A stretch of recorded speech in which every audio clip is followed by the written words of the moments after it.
7th Town Council work session. This meeting is officially called to order. With that, roll call members. Mr. Alger, I believe, is still out of town. Is there a motion to approve the agenda? So moved. Second. I request that the agenda be amended.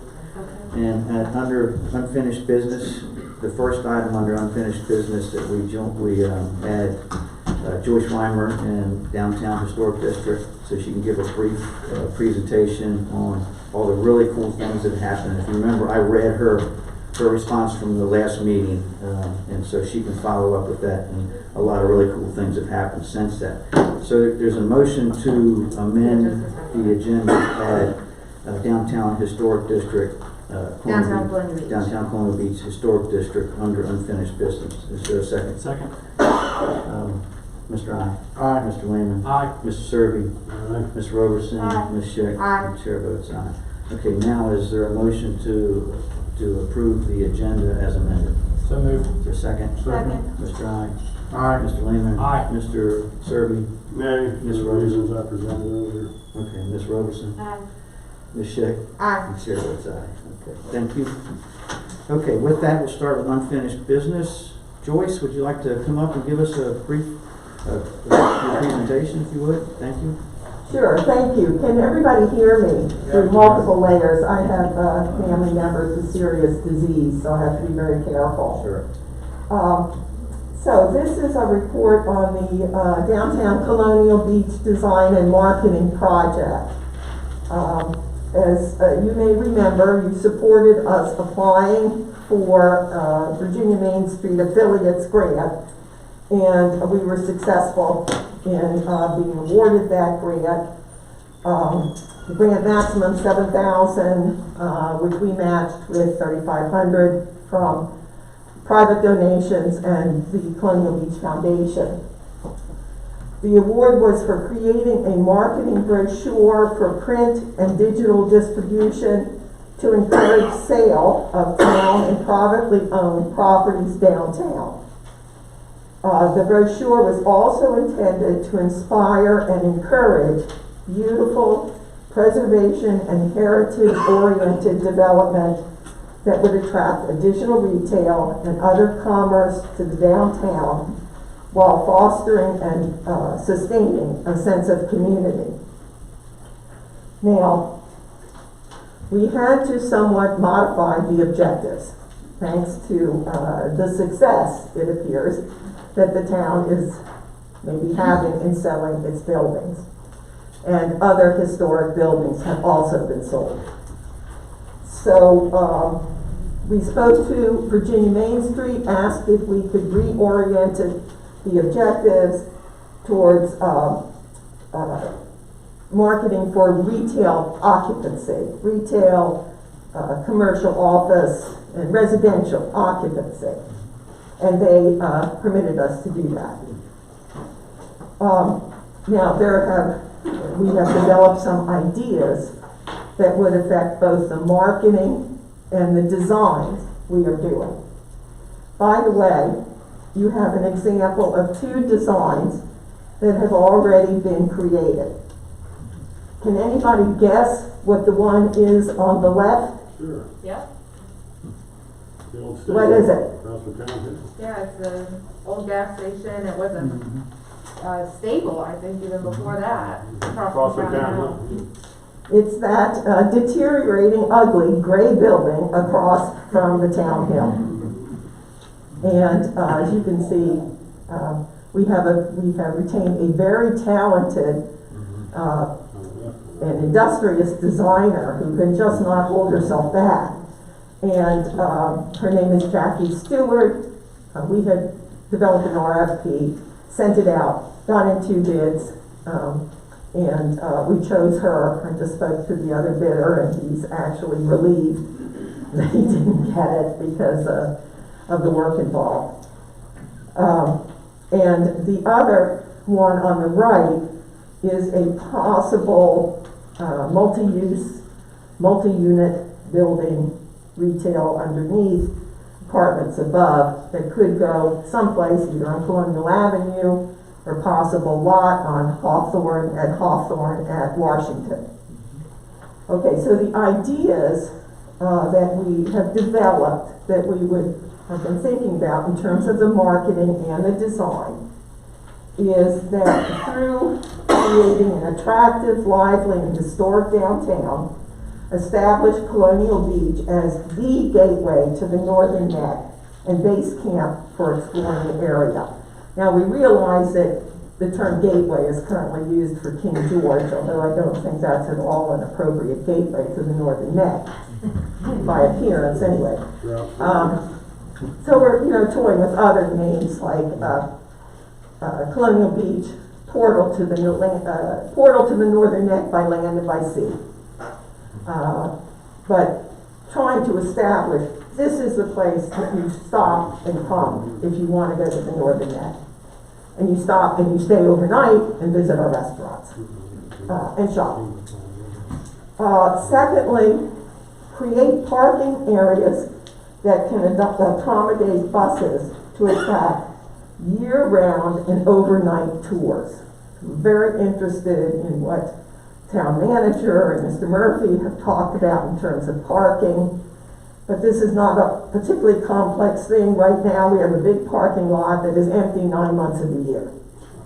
And these bus tours, we would be marketing for bus tours those 9 months of the year. Identify and create spaces to accommodate small conferences and meetings, to bring in business travelers on weekdays during the off-season.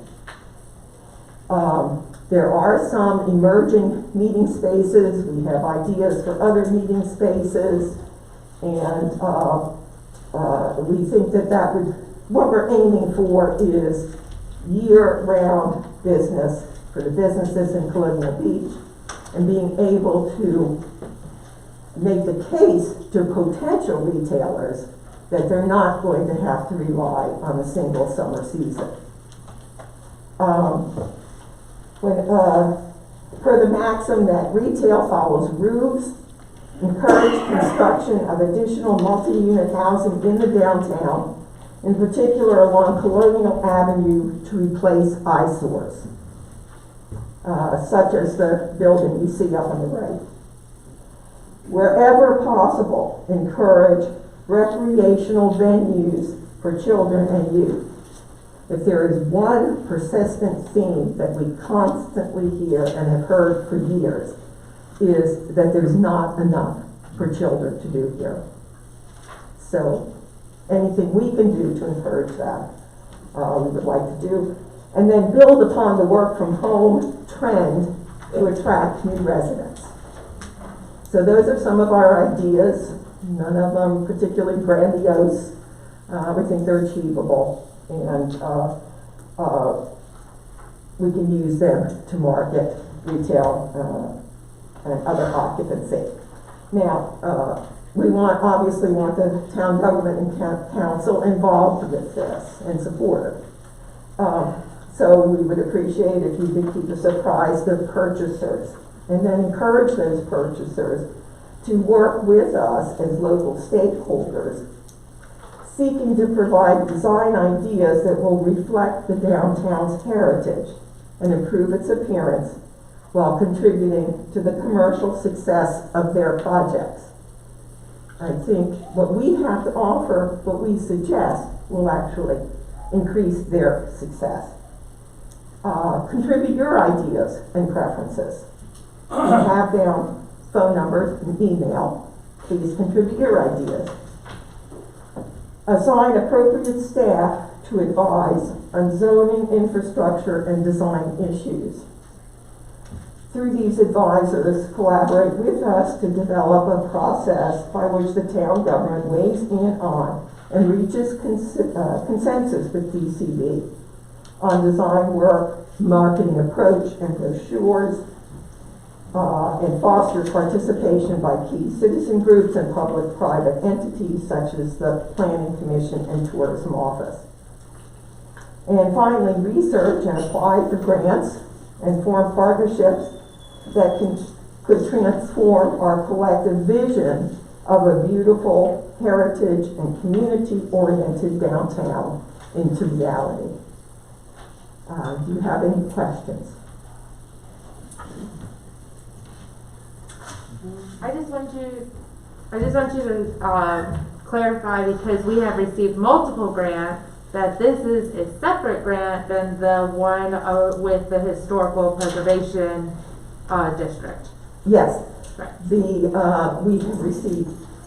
together with the town have received a cost sharing grant to do historical surveying and apply for historic district status for the downtown. We've also applied for additional historic surveying, which is likely to come through for the point. And as we mentioned last month, the green infrastructure project and other things. But this is a separate grant in which is involving design and marketing. So this looks like a great opportunity to blend what we've discussed for at least 2 years, a couple times, that as soon as this COVID thing goes away, which it will eventually, hopefully, I'm pretty sure it will, we can invite the cruise lines back again. We have the American Cruise Lines that does the 4 or 5 day thing from Baltimore to Annapolis to Yorktown to DC, Absolutely. Mount Vernon. And we contacted them. They said they would be more than happy to discuss it, and they were positive. They wanted to run that ship for a while to see how successful it was. Apparently, it was very successful, but of course, the cruise line business right now is not doing much of anything. But to mix that with the charter buses and the whole thing would be huge. And of course, we've reached out for more grant money with Town Pier to extend that quite a bit further out and probably do a concrete or whatever. But yeah, I mean, this is the beginnings of something really, really positive. Yeah, the bus issue came from a little thing that we found in the Northern Neck Tourism Planning Commission report, that there were the major obstacle, believe it or not, to attracting more tourism to the Northern Neck was that there was no place to park buses. So, Interesting. anything else? And I don't know who I should speak to, but if you could please Sure. connect us to appropriate people with town government to work with. Okay, and I'm sure you're still speaking, you know, you've had engagements with the Doxon Group and everything, all that's still going smoothly, I suspect? Yes, absolutely. Okay, very good. Hey, can I make a comment? Yeah. You know, we have a lot of grant evaluators and so forth that are coming through our town lately, currently, in the future. We've got a lot of developers and stuff we're trying to entice into town. And it brings me to the point of we need to look the best that we can look when we have these people coming through, instead of ignoring all of our ordinances, particularly the sign ordinance, which has political signage requirements in it. And what has happened, and I did ask the town manager to issue a copy of that ordinance to all the candidates. I understand it did not happen. But what's happening, I'm seeing now, is that we've got the election signs all over the place in the VDOT right away and so forth and everything else. And now we've got businesses following suit. You know, we had the sign ordinance somewhat under control. We busted some people's chops in town over the years, and I'm sure they're not very happy to see what we're allowing to happen now. And again, the whole idea is we should be trying to look our best and look uniform. We spent a ton of time on these ordinances. The planning commission has, the council has. We are very interested in coordinating on sign issues. Well, we already have an ordinance. If we would enforce it and then decide what changes may need to be made in the future and so on and so forth, it's just that we just look so tacky. Well, that's all I have. Thank you. There are about 22 buildings that we're buildings and lots that we're looking to create designs for, and we would like to reference the sign ordinance. Oh, I agree with you. I did all of the my business did all of the Montrose revitalization, all of the buildings down there. Beautiful. And signage was a big aspect of it, as well as bollards and crosswalks and this and that, and they did a beautiful job down there. Not just in the design stuff, but on the execution as well. But I understand how important the little details are. And the little details make a huge difference. And I don't want to elaborate the issue, but every time we put a new ordinance in place, the thing I always ask is how we're going to enforce it. I never get an answer, and it's not our enforcement officer's problem. I'm not blaming Teresa Davis whatsoever. But, you know, we can be what we've been in the past, or we can be what we keep talking about for the future. And if we don't pay attention to the details, it's all for naught. Thank you. Thank you. But we will definitely keep that in mind and seek to incorporate that in the design work. Yeah, and I'm not saying that to you, Joyce. I'm trying to help by making the town more appealing to the people that you're bringing in, is my point. And signs are very important. Yes, ma'am. Thank you. Okay, thank you for bringing that up. Anything else? Okay, thank you for your time. Thank you very much.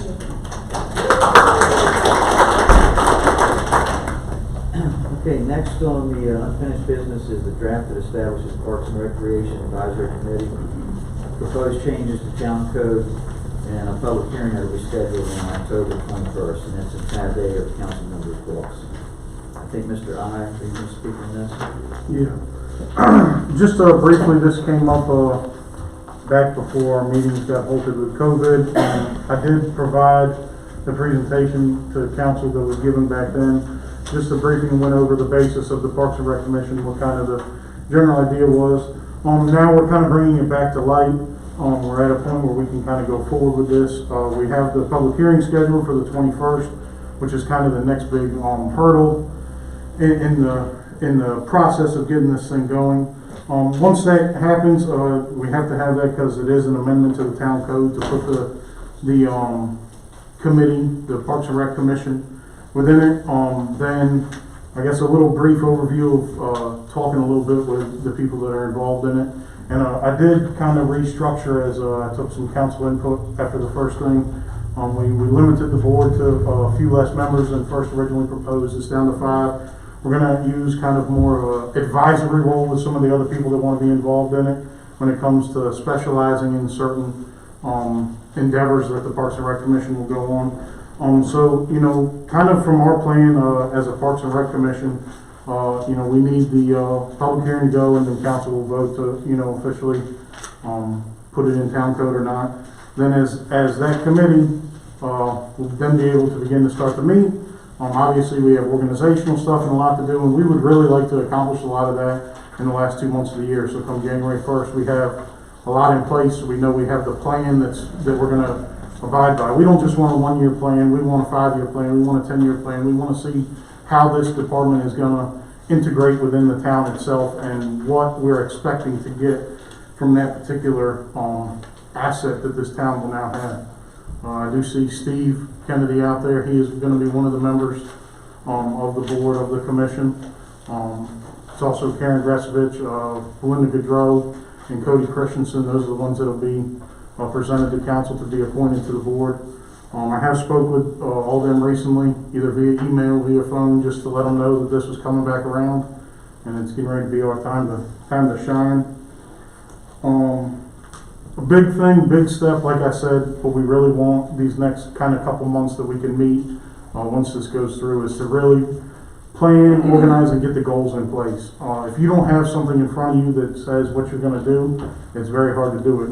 You go off topic, you get off kilter. So we want to put that in place. So we, like I said, have that 1 year, 5-year, 10-year long-term goal, and that's the first goals of the the Parks and Rec Commission to be taken on. And barring any questions, I know that was brief. Very good, Mo. I did have one question. On the authority over contributions, I have a question asked. I mean, this is basically says, you know, 5 are contributions, gifts, requests, donations,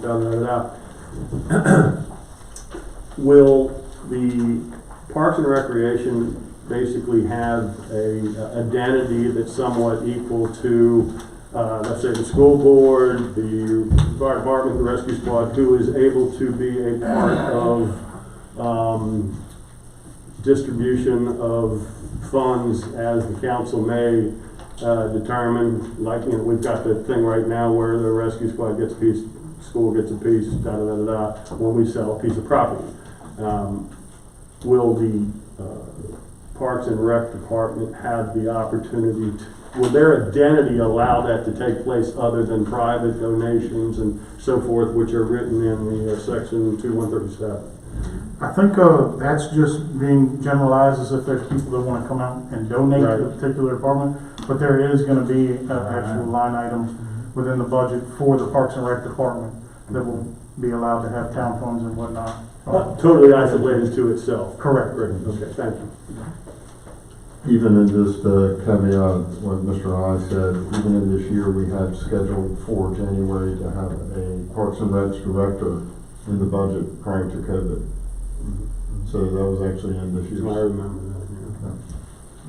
I want to ask two questions. One, the director is not an actual member of the commission then, or, right? Correct. Okay. The director is similar to the role of the town manager. County So, commission. like the planning commission, the zoning administrator is Correct.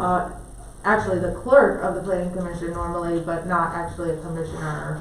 Okay, Right. as an association. And the other thing is, in starting all of this, just because of the logistics of it, can we enact that terms begin January so that every year when we roll this through, it has a January timeframe to it? I actually thought that was in there. I think with the original intention, there was a different start date. Oh, yeah, it says to be held February Yeah, of. well, that's the organizational meeting, if I'm correct. Okay. The appointments should be done at the first meeting of every month for the officers, and then I believe that's also the, appointments of new. Yeah. I don't wanna delay this, I don't wanna It like sounds go 2 months more like and then have to language than redo that. it all. Yeah, okay.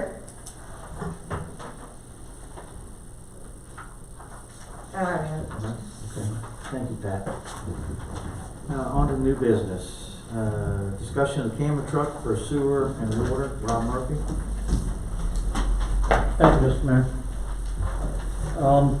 The town and many people may have seen it in this past year with the considerable rains, and we have a wastewater system that is rather large,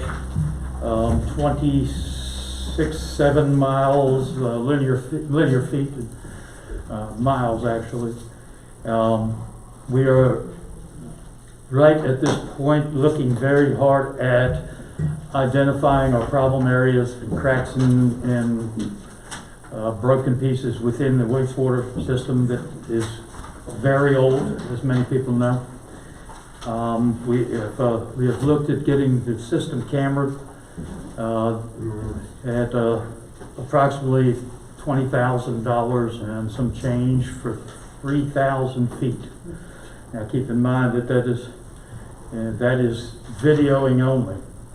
We recently had we have an actual clip on the website where we had a demonstration of a camera truck. It is actually automated, and a tractor carries the video equipment up the line and actually identifies problem areas, whether it be a crack, whether it be a flat spot.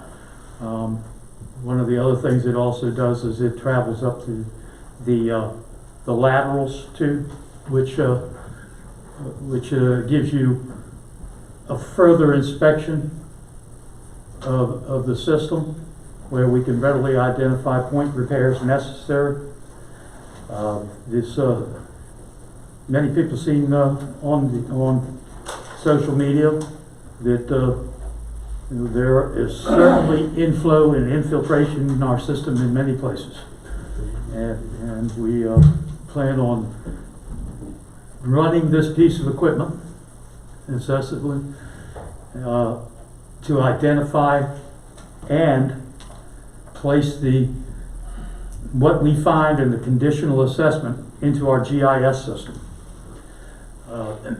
which the machine does have that capability, so that we forever maintain the asset and identify for capital improvements and point repairs precisely.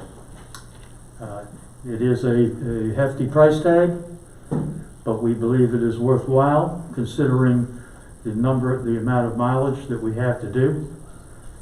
And that price tag is $293,000. $293? Yes, Mr. Mayor. Huh? Yes, Mr. Mayor, it's 293. 293. 293. Let me put my glasses on. And I was going to add to the conversation. I think council is aware that we experienced a very wet August and we had some stormwater issues.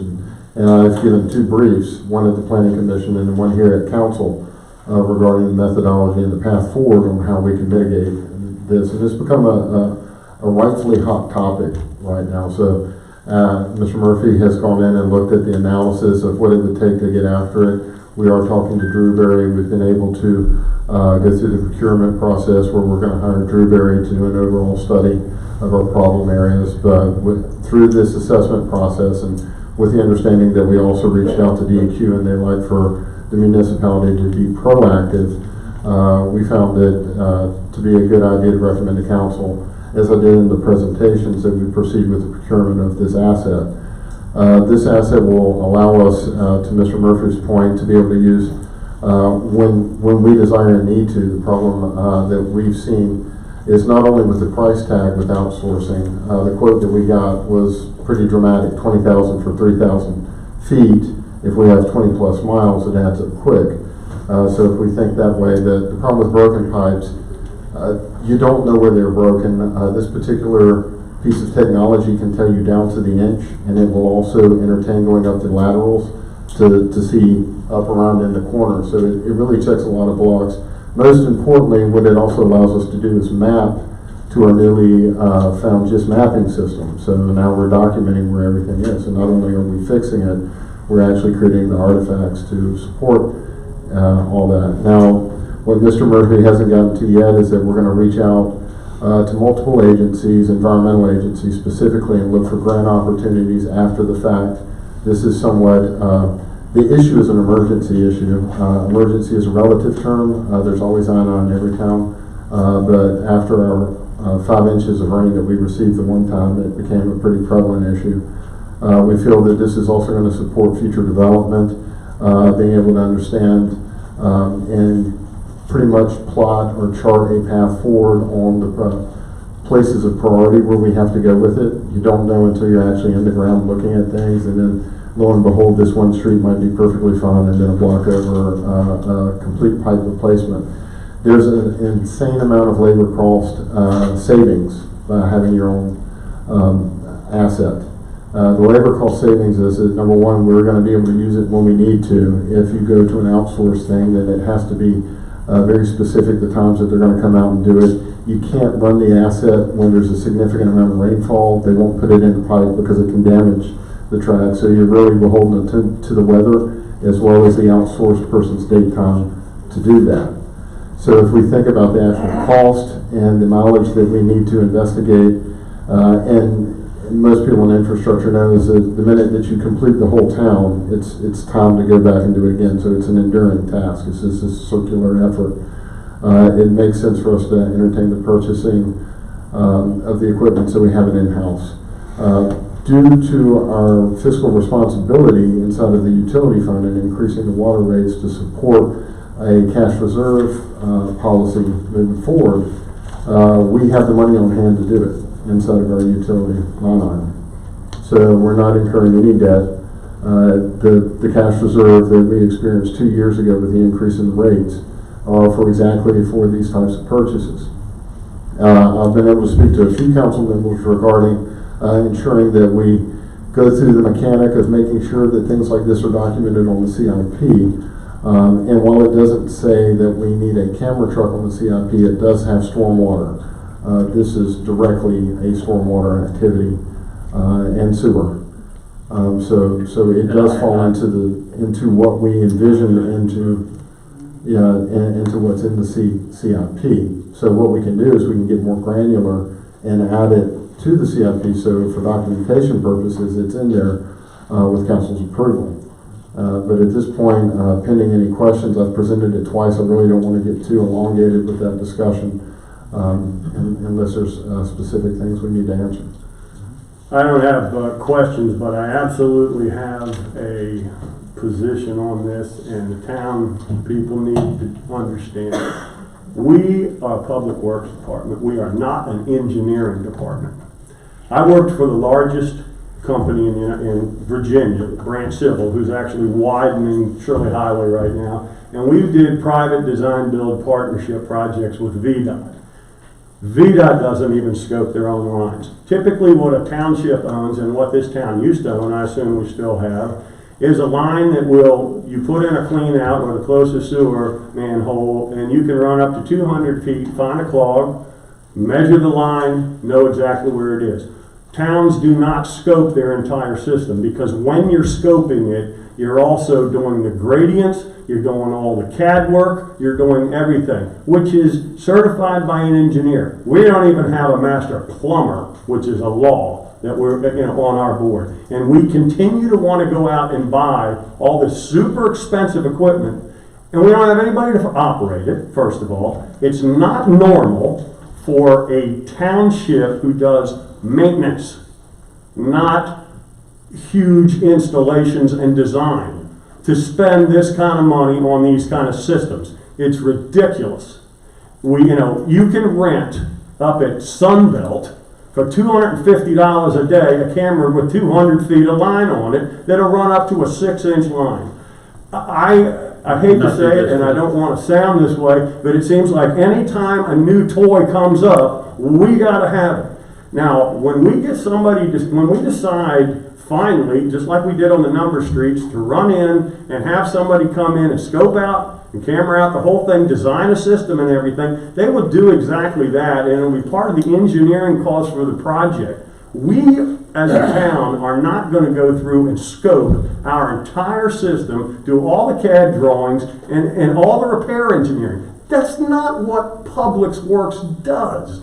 And we've got to get away from wanting to be this do everything, design, build, whatever, with people that are not qualified. We got good workers, but they're not engineers. They're not operators. They're not That's why we're getting the engineering support, Mr. Secretary. Okay, Rob, I'm telling you, this has been my industry for 40 years. And mine okay? too. No, you've been fixing pipes that we've been putting in wrong. So, anyhow, I don't want to digress that way. I want the public to know. That's it, Mr. Serby. That's it. That's the way it always is. I want the public to know this is not how it's done. Mr. Serby, you're out of order. Thank you. That's it. I'm always out of order because I ask the hard questions. No, because you point fingers at people, and you call people names, and you say that they're not Did I call doing Robert their names? jobs. We can go back and look at the tape and see what you said, sir. Here's Here's a bigger picture. Let me just say this to you. This town, and these people who work for this town, have been doing things on their own and saves this town hundreds of thousands of dollars, Steve, hundreds of thousands of dollars all the time. They build the bathhouses, they repair. Yeah, they I know what do they build, and everything. I also know how they cost They, it. And they save the town thousands of dollars, and they do it in-house. And no different than a lot of local jurisdictions. Very wrong. Very wrong. Don't tell me, Steve, I worked in one for very wrong. 41 You were years. a fireman, Eddie. I'm sorry. I'm not just, and believe me, I'm not putting that down. Well, I'm just This is telling what you. I've done. We've been And to our stations, I will we're say on grass this. and doing the rest of I it. will say this. So- When I get off of council, because see, I'm not allowed to say anything when I'm on council, but as soon as I'm off, I have a list Well, a mile Mr. long that Serby- the public is going to love to see. And so I That's look good. forward to I look addressing forward you to all it. after the first of the year. Okay. Thank you. Thank you. Okay. Mr. Murphy. Yeah, and if I may say, there are also other entities. Chicotee, for one, is looking at this particular piece of equipment. Chicotee is not a big town.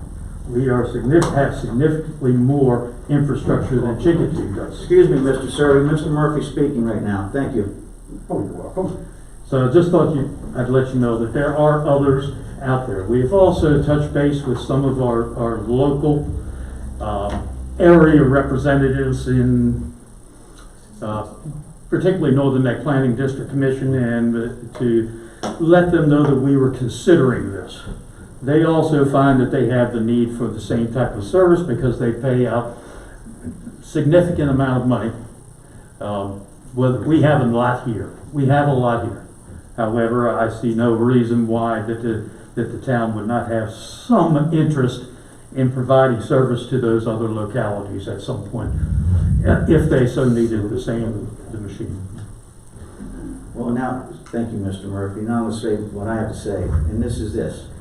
So, we have an opportunity to buy a piece of equipment to fix a problem that this town has, not intentionally, but has unfortunately kicked the can down the road for numerous years. Decades. Recently, we have sewer water coming out of the stormwater drains on Colonial Avenue. Mm-hmm. We catch a ton of grief for it. We don't want that. We don't want DEQ coming to us and giving us a lot more headaches. That's how we got in trouble before.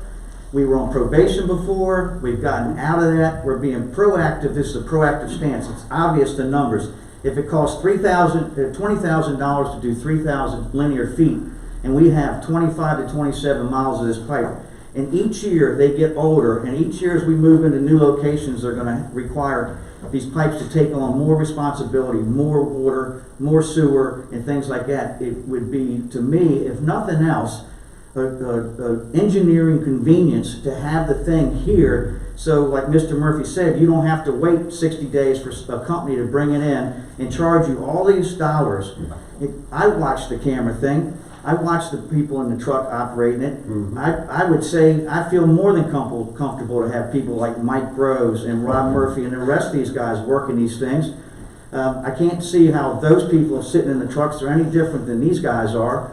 And they would have the same opportunity to look at these pipes, to see where these breaks are. We can get to them immediately so that these problems don't go on and on and on. And as we progress into these neighborhoods, the numbered streets in particular, where we want to build out and do these other things, we can use this to ensure that the pipes that will be catching the new sewer and the new stormwater will be adequate to move us forward in this. And it's the same thing with downtown. We just spent $4.1 or $4.8 million to do 4 miles of water lines, and water line and the pump station and a couple other things. But these are tremendous costs. We added 20% to the cost of water and sewer that you pay extra. That's that extra that you pay right now, because we're required by law to have a 20% overage so that we don't get caught again not having the money on hand to fix these kinds of things. It's so important to have that. This is what you talked about, the outside jurisdictions. It's not unusual for you to have a piece of equipment that King George doesn't have or Westmoreland County does not have, and they would like to use. You can do it several ways. You can either charge them for the use of it, or they will trade you with equipment that you don't have. And if you work in a synergistic way, that happens all the time up in Northern Virginia. We did it for years.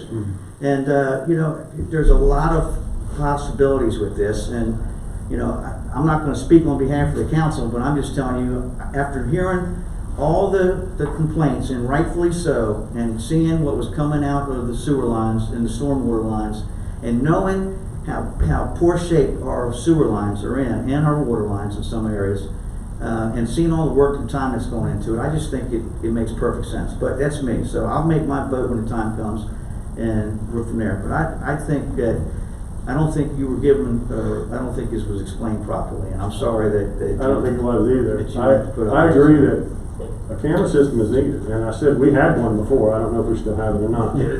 But a camera system is needed, but there's 2 different animals.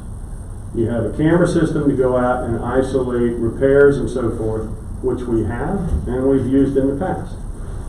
Engineering firms don't even own this system. They use a consultant to do it. This is a different animal. It's a different animal. It's part of the engineering of a project.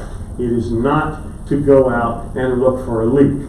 That's why we have cleanouts, that's why we have manholes, and that's why they rent for $400 a day at Sunbelt Rentals a camera with a 400-foot lead on it, so that you can find these things. And that's what we've done in the past. We are It does not, not work. we are not the engineering, In the size. we are not the ones that are gonna be engineering our I&I systems and our replacements. We haven't in the past. And in the, in the past, the projects that we've done, the sewer replacements, the relinings and all that, were scoped by the engineer as part of their process to get the elevations, to get the sizes, to find out where the junctions were and this and that. It's an engineering issue.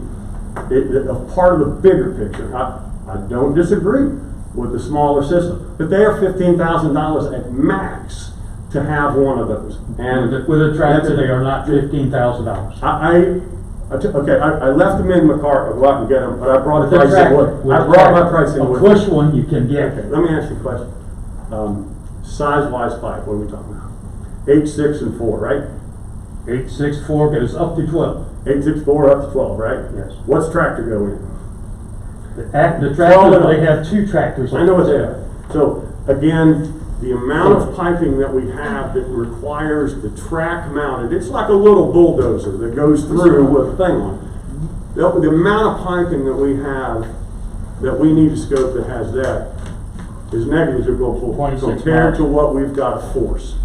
And, Rob, I did your last deep sewer line, and we used a small camera, so that, I just want you to know, No, that that's had two been different camera. animals, people, that's all. That had been Thank you. favorite price Thank you. with a big one. Mr. Murphy, I would ask that when you reached out to these people because of the break on Colonial Avenue, was it clear to the people what you were looking for? That you were looking for some type of device to check that those pipes, the sewer pipes that were leaching into the storm sewer as well? Yes, yes, and actually storm sewer leaking, stormwater leaking into them and causing these issues. It was pointed out to them, yes, and they actually, this is not just taking pictures. This is actually doing telemetry of the inside of the pipe. And it passes, this data passes directly to the engineers, whether it's coming from us or whether it's coming from a contractor. And that's where Dewberry would be part of that? That's is that where correct? Dewberry would be part of that, and they would help us. But however, at the same time, you evaluate point leaks. Small items that are not big project items. And that is part of repairs and maintenance, repairing small And items. that's what our public works. And that is part of this, repairing a line, a point repair of a line is certainly one of our tasks. So we anticipate significant amount of those. And if I could just give a parallel, we as a town have spent a tremendous amount of money training police officers and they leave. We buy equipment, we train operators, we train people, and they leave. We don't have anybody certified right now. We don't have anybody licensed even in public works. There's 2 people in town that have a heavy highway license and work in the right of way legally, and that's me and Harold Powers. And we just need to think about it as long and hard in the direction that we're trying to go in, and I will stop speaking. Thank you. Can I ask some questions, please? Does anybody else have any questions so far? I do, go ahead. No, go ahead. No, go, you were before me. Okay. So in evaluating this, I don't know enough about the detail of that to get that technical. I don't think on council, that's a normal thing for the technical aspect of that. We have to rely on our staff in order to give recommendations. But I did do some homework, as I generally do. So, called around and I asked 2 other localities, town managers at other localities, if they had the opportunity to buy this piece of equipment at this price, what would they do? And both of them recounted to me some of their issues. One was the town of Warsaw. I reached out to the town manager in Warsaw, and he said that they have a big problem with this and that they wish they had one, but they only have 18 miles and we have twice as much. And he said if we could justify it, I will get one. He also said that he has spent in little things over just this last year $250,000, which is basically what we're talking about. And that's on 18 miles of sewer There's probably issue. a full, No, I think he's just talking about equipment when I asked him. But I don't want to be let me talk. I didn't interrupt you. Yep. Okay.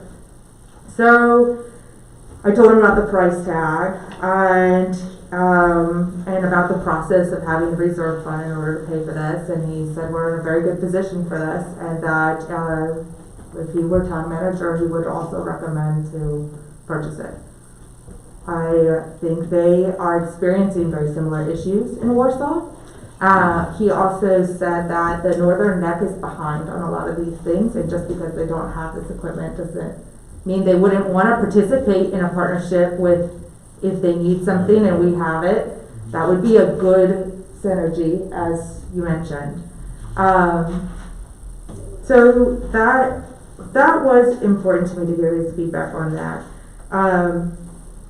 He also said that he brought this to a point that I was important. When you have your guys in public works working in 1 degree weather outside, dedicated to fixing something for your town, working way under what a contracted service is, you want to do whatever you can to make their job as possible and as accomplishable as you can. you can't run and bring it home. Well, I'm not saying you would run this at 1 degree weather, but these guys are doing a lot of effort at a much lower rate. And Westmoreland County doesn't operate their water or their sewer program. They use an outside service for that. So that's why they wouldn't own a truck like this, because they don't do it, they contract it out. It's also the reason why the rates are so high in the county versus in the town. So the other town manager that I asked about this same thing was Richard Douglas, who worked for us and has been a town manager for us, town manager again. And he said that in Covington, their issues got so bad that DEQ made them buy the truck. And then made them use it X number of miles. They had to map a year as a requirement. So he said if you don't do something, you could get yourself in a position there. Steve, let me finish. Okay. So I thought that was interesting, and that we have been recommended by DEQ to get ahead of the problem and not be behind it, because they do offer money to pay for things like this. And DEQ, I mean, that's the kind of thing that you do, is you request them to assist you to pay for it, even after the fact. So I don't know the technical side. I'm not going to pretend like I do. But in listening to our staff, but then also asking other towns about what they do and why they do it that way, the number of, our density is so high here. I mean, every cross street, the number streets, all the way to the Meadow, that we really have a cycle need for evaluation, and that this is really just capturing the data, and then the evaluation of the data, if it is a problem that Dewberry would be involved with, would go to Dewberry. Warsaw just mapped their sewer in GIS. Because I said, we're way behind the times, and Questenberry said, nope, we just did it. So I guess we're all kind of there in a way in the northern neck. But I just wanted to share that with you. We're not voting on this tonight, it's my understanding. I'm willing to hear more about, the differences of an equipment. It sounds like we have an issue that requires 3,000 square feet to be mapped right now. 3,000 linear feet. Linear feet, I'm sorry, yeah. Linear feet to be mapped right now. Obviously, a 200 or 400 linear foot camera is not going to do. You don't do it all in one line. It's not one shot. So you dig up little pieces? No, it's a clean house. You go from manhole Manhole to manhole. which are typically a block apart. Again, I'm not the engineer. No, I'm just giving you something. So I just wanna, between now and when we do vote on it, we can continue to get more information about it. But I just wanted to share some of maybe what, I found, in those discussions. And I know Dallas has some questions too. Yeah, I just want a couple of questions on the 20% that's added to the water bill. I mean, the budget that I worked on at Quinza Quest 2 years ago with Gladys for the Public Works Department is when I told them we needed to put that in place, and Rob and I talked to it. That is not for equipment, that is for when we have You told what to put in place, what? when we talked about I'm the one who came up with Rob, the 20%, and that we needed. But anyhow, let me finish. The purpose, Eddie did, he does it all. The purpose of the the purpose of the 20% is if we have a catastrophic failure that we have to jump on and fix. It's not to go out and buy trucks and toys and tools and this and that. It's to fix an emergency problem, a repair, not to buy equipment. So just to clarify that. The other thing is, when you start talking about 3,000 feet to 18 miles, the cost per unit price, the diminishing on the price it does not multiply out. I mean, it's fractional. The bigger the job gets, the lower the prices get. That's natural in everything. You go out and do 1 yard of dirt, it's going to cost you $100. You go out and move 10,000 yards, it's going to cost you 25 cents. So it's a different animal here, and we just need to really determine what it is our needs are, and not what we what we want to be. And we're not an engineering firm. We're not. Thank you. Dallas. Mr. Mayor, I'm just gonna shut up. I'll have a conversation with Rob tomorrow. Thank you. Okay, any other questions, Mr. I? You have any questions on this? Anyone else? Ricky? All right, Robin, please talk about the resilience. I was talking about resilience. Maybe, please. Resilience. Thank you. Okay. I only had a few extra copies that I brought with me, and I placed them up on the table. But for anybody in the audience that doesn't know, we are a part of the RAFT program. I hate talking to this thing. I guess you can hear me, I assume. Okay. Alright, good. Yeah. Right. You're gonna put it back on, Steve. Jeez. I'm sorry. Oh, I'm totally sorry. Okay. I just got tested for COVID. I do not have COVID, by the way. I do have a cough. I do not have COVID. I know it did. Okay, so the Resiliency, Adaptation, Feasibility tool, that's RAP. In February of this year, we were presented by this program. They did a study on Colonial Beach about our coastal locality and improving resilience of flooding, coastal storm hazards, and other factors, like even pandemics and emergency services and things like that, and how to remain economically and socially viable amid these issues. And so the RAFT card was done in February, presented to us in February. It is a coalition of University of Virginia, William & Mary Law School, and ODU. And if you haven't seen it or you don't know what it is, it's on the town website. There is a presentation on the town website that was given to us that explains it. The big things to take away from it are that they did this for the Eastern Shore already, so we're sort of second round here. And it's not just about flooding, but it is about creating a plan for a community to be resilient through disaster. And that disaster can take many forms. When you look through, I don't want to redo the presentation that was given in February because it's very thorough. But I did want to just talk about what the RAFT process is. First was the scorecard that we were evaluated on how resilient of a community are we and what can we do better. Second was a workshop and creating an implementation team. And then third is the actual implementation and ongoing assistance.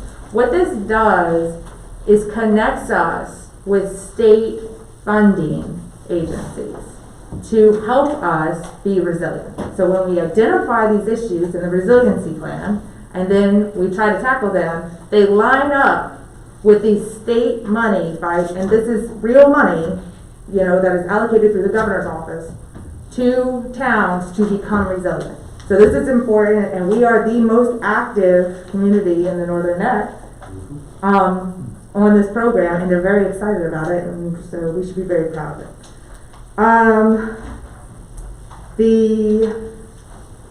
Anyway, our scorecard is in here, and kind of the plans for the future are in that. There was a presentation. We started community meetings in August. We are now gone through 2 meetings. Our next meeting is on the 15th. They're all via Zoom, which is kind of great because a lot of people participate since you can just do it from your house. And there are 5 top priorities, and that's what the paper that I had up there was. I have notes on everything, but the 5 priorities out of the many, many things that other priorities they also identified are the things that this year process that we're in right now is going to work on. One is building a geographic information system, the GIS program and strategy. UVA, the planning department at UVA, is going to provide assistance to our GIS technician and maps, and this is free. All of this is free. Okay. Second is improving emergency service resiliency, and that is talking about our rescue squad, fire department, emergency services, and things like the fact that we're a coastal town with 2 bridges. And what happens when those bridges, you know, go underwater. So that's really important. Third is integrating resiliency into the comprehensive plan. They currently have the draft. I know the plan is in draft. They have a copy of the plan. There's a planning. I think it's the William and Mary Law School is helping. And that's great because these law school professionals that go for municipal development are the ones that end up in Richmond, right? So we're going to be incorporating these policies into our comp plan that are going to line up with the money to get this stuff done, so that's good. Fourth is creating a Colonial Beach Resiliency Committee. So that's what the line item on the agenda is tonight, is that here in town, we're going to create a committee, and that is to ensure that attention to the items that have been identified in this don't just go on somebody's desk somewhere and never be seen again, right? It's to create follow through, that after the program is finished, that we keep up with these things and get all the way through it. And the 5th topic is developing a resiliency communication strategy, and that is communicating between the town, the state, federal entities, with the citizens, and all communication across the board, and getting us partnerships within those other agencies, and in a lot of ways they're already doing that because a lot of these agencies participate in the Zoom meetings, and we have good conversations with them about this stuff. Okay, so I just want to go over that because I think people hear raft and then they don't know maybe totally what it's about, and so now we know. So I'm not as far as the Parks and Recs Commission, so this is just a work session and discussion, but I didn't know if that seemed like a good framework for creating this. 5 members, you know, cycle them, kind of similar situation. So we'll continue to discuss that, but that was the first thought. I had some suggestions for members because I've invited Rusty Curley, who is a marina owner, Mary Lynch, who lives at the north end of the boardwalk, who, you know, they have a lot of issues down there, so she was very excited about getting involved. And then I didn't know if Dan Armstrong, who had emailed us about GIS information, seemed like a good candidate for this. I'd like to see some diversity on the panel, so I'm open to other suggestions. If you have suggestions, email them to me, maybe. Do you have any questions? I just have a couple Yeah. comments. I imagine that this works within the framework of the Northern Neck Emergency Operations Plan and the FEMA. Yes, and guidelines Bill as well. Cease is a part Together, of right? this, Okay. yes. Okay, good. That's awesome. Okay. Yeah, So- he's an identified, like, key. Okay. Yeah, to further clarify, they're going to all the Northern Neck localities, counties too. So Bill Cease gets tapped twice. So he gets tapped for Colonial Beach because he interacts with us as a county person, and then at the same time, the raft representatives will then go do this mechanic with the county as well. Okay. So Bill's going to be an active guy. Very good. This is something I like to be around, so. Yeah, I mean, you can be on the No, committee. I'll be happy. I'll just put to, you right, I'll keep a close eye. maybe I'm gonna on put you right on it. Like, No, I'll be happy to keep a close eye on it. Appreciate that. Okay, well, if you That's think of awesome. other members, or if you have I other, will. I can think of feedback. a few. I think it probably may not hurt to have somebody with a background in disaster management. Sure. Kind of stuff Yeah, as well. absolutely. Yeah, okay. yeah, absolutely. Very good. And, this is just the first time to bring, we have a meeting on the 15th, so I Okay. said this is one of the tasks I was assigned with, so, I wanna go back to the meeting on the 15th, and, you know, maybe by next month, we'll draft up, if you guys are okay with a similar format to the Parks and Rec Commission, that, 100%. Yeah. you know, we'll take a look at that, and we'll see about that. Awesome. Thank you. Okay. Very good. Thanks, Ron.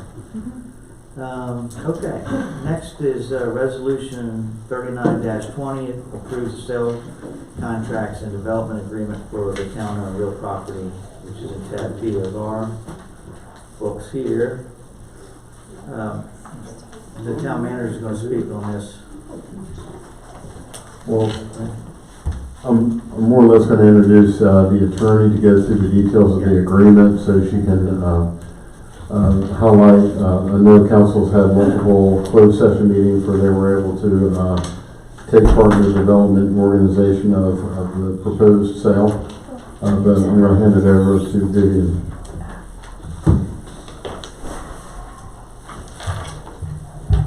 Good evening. So under tab B, there is a proposed resolution should council decide to move forward with this project. And it references 5 contracts, 4 purchase contracts and a development agreement that is a part of the purchase agreement in effect. And these have culminated from multiple conversations between council following a presentation that you received from Mr. Dodson with Dodson Development Group and now apparently DDG Acquisitions LLC. So no surprise there, a special purpose entity, but nonetheless with Mr. Dodson, who is with Dodson Development Group. We believe that these agreements to constitute what all parties have agreed to thus far in concept. But again, but as you know, I should say, local governing bodies, localities act through their boards, so nothing is done yet. And so I can answer any questions that you may have. This would be the sale of the properties that you have been marketing through Motley's. Okay.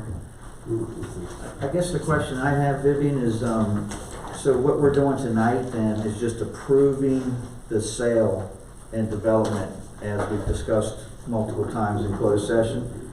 And none of that will come to fruition until it's signed by the town manager, which won't take place until after a public hearing on October 21st.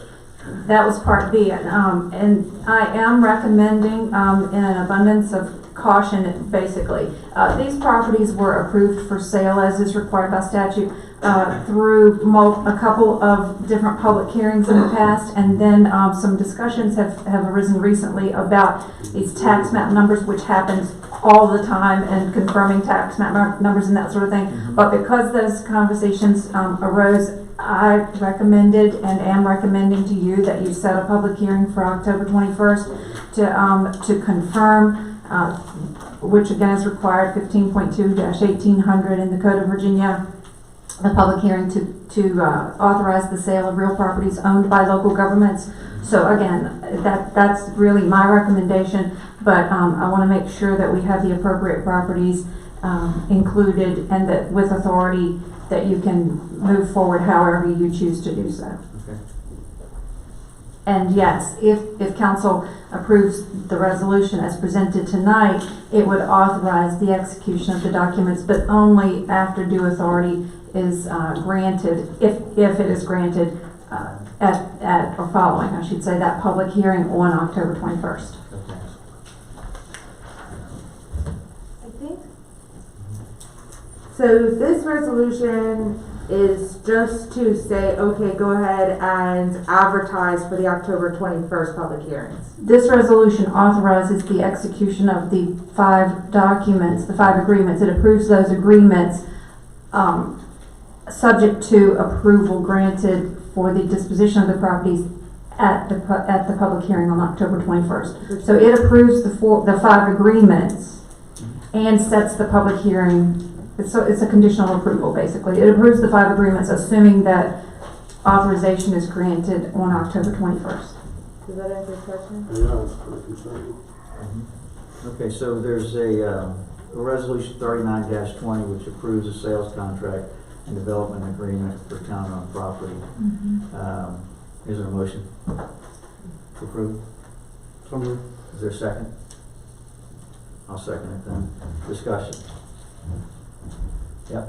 I had one question that I meant to ask previously in a closed session. I've got all my notes out today. By the way, we got this last night, email, the contract. I just want to make sure, something I completely meant to ask previously. A lot of this property on the boardwalk was taken by public eminent domain. And I've run into problems in the past where we were not able to sell property of eminent domain because it was taken for the use of the public. And that, I totally missed it, and unless it's laws change, I really want to make sure we understand that. That issue was just brought to my attention.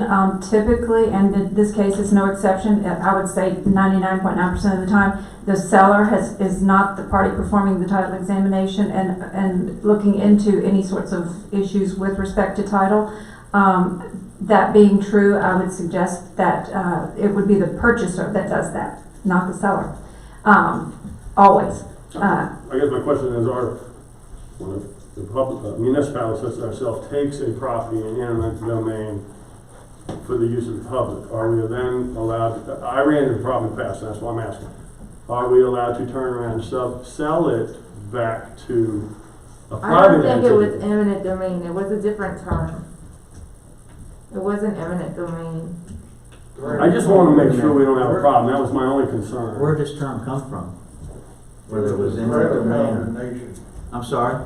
Threat of condemnation. Condemnation. Okay, so that's not eminent domain. That's right. I keep confusing that with VDOT. Is it kind of the same thing? I don't know. Condemnation. Okay.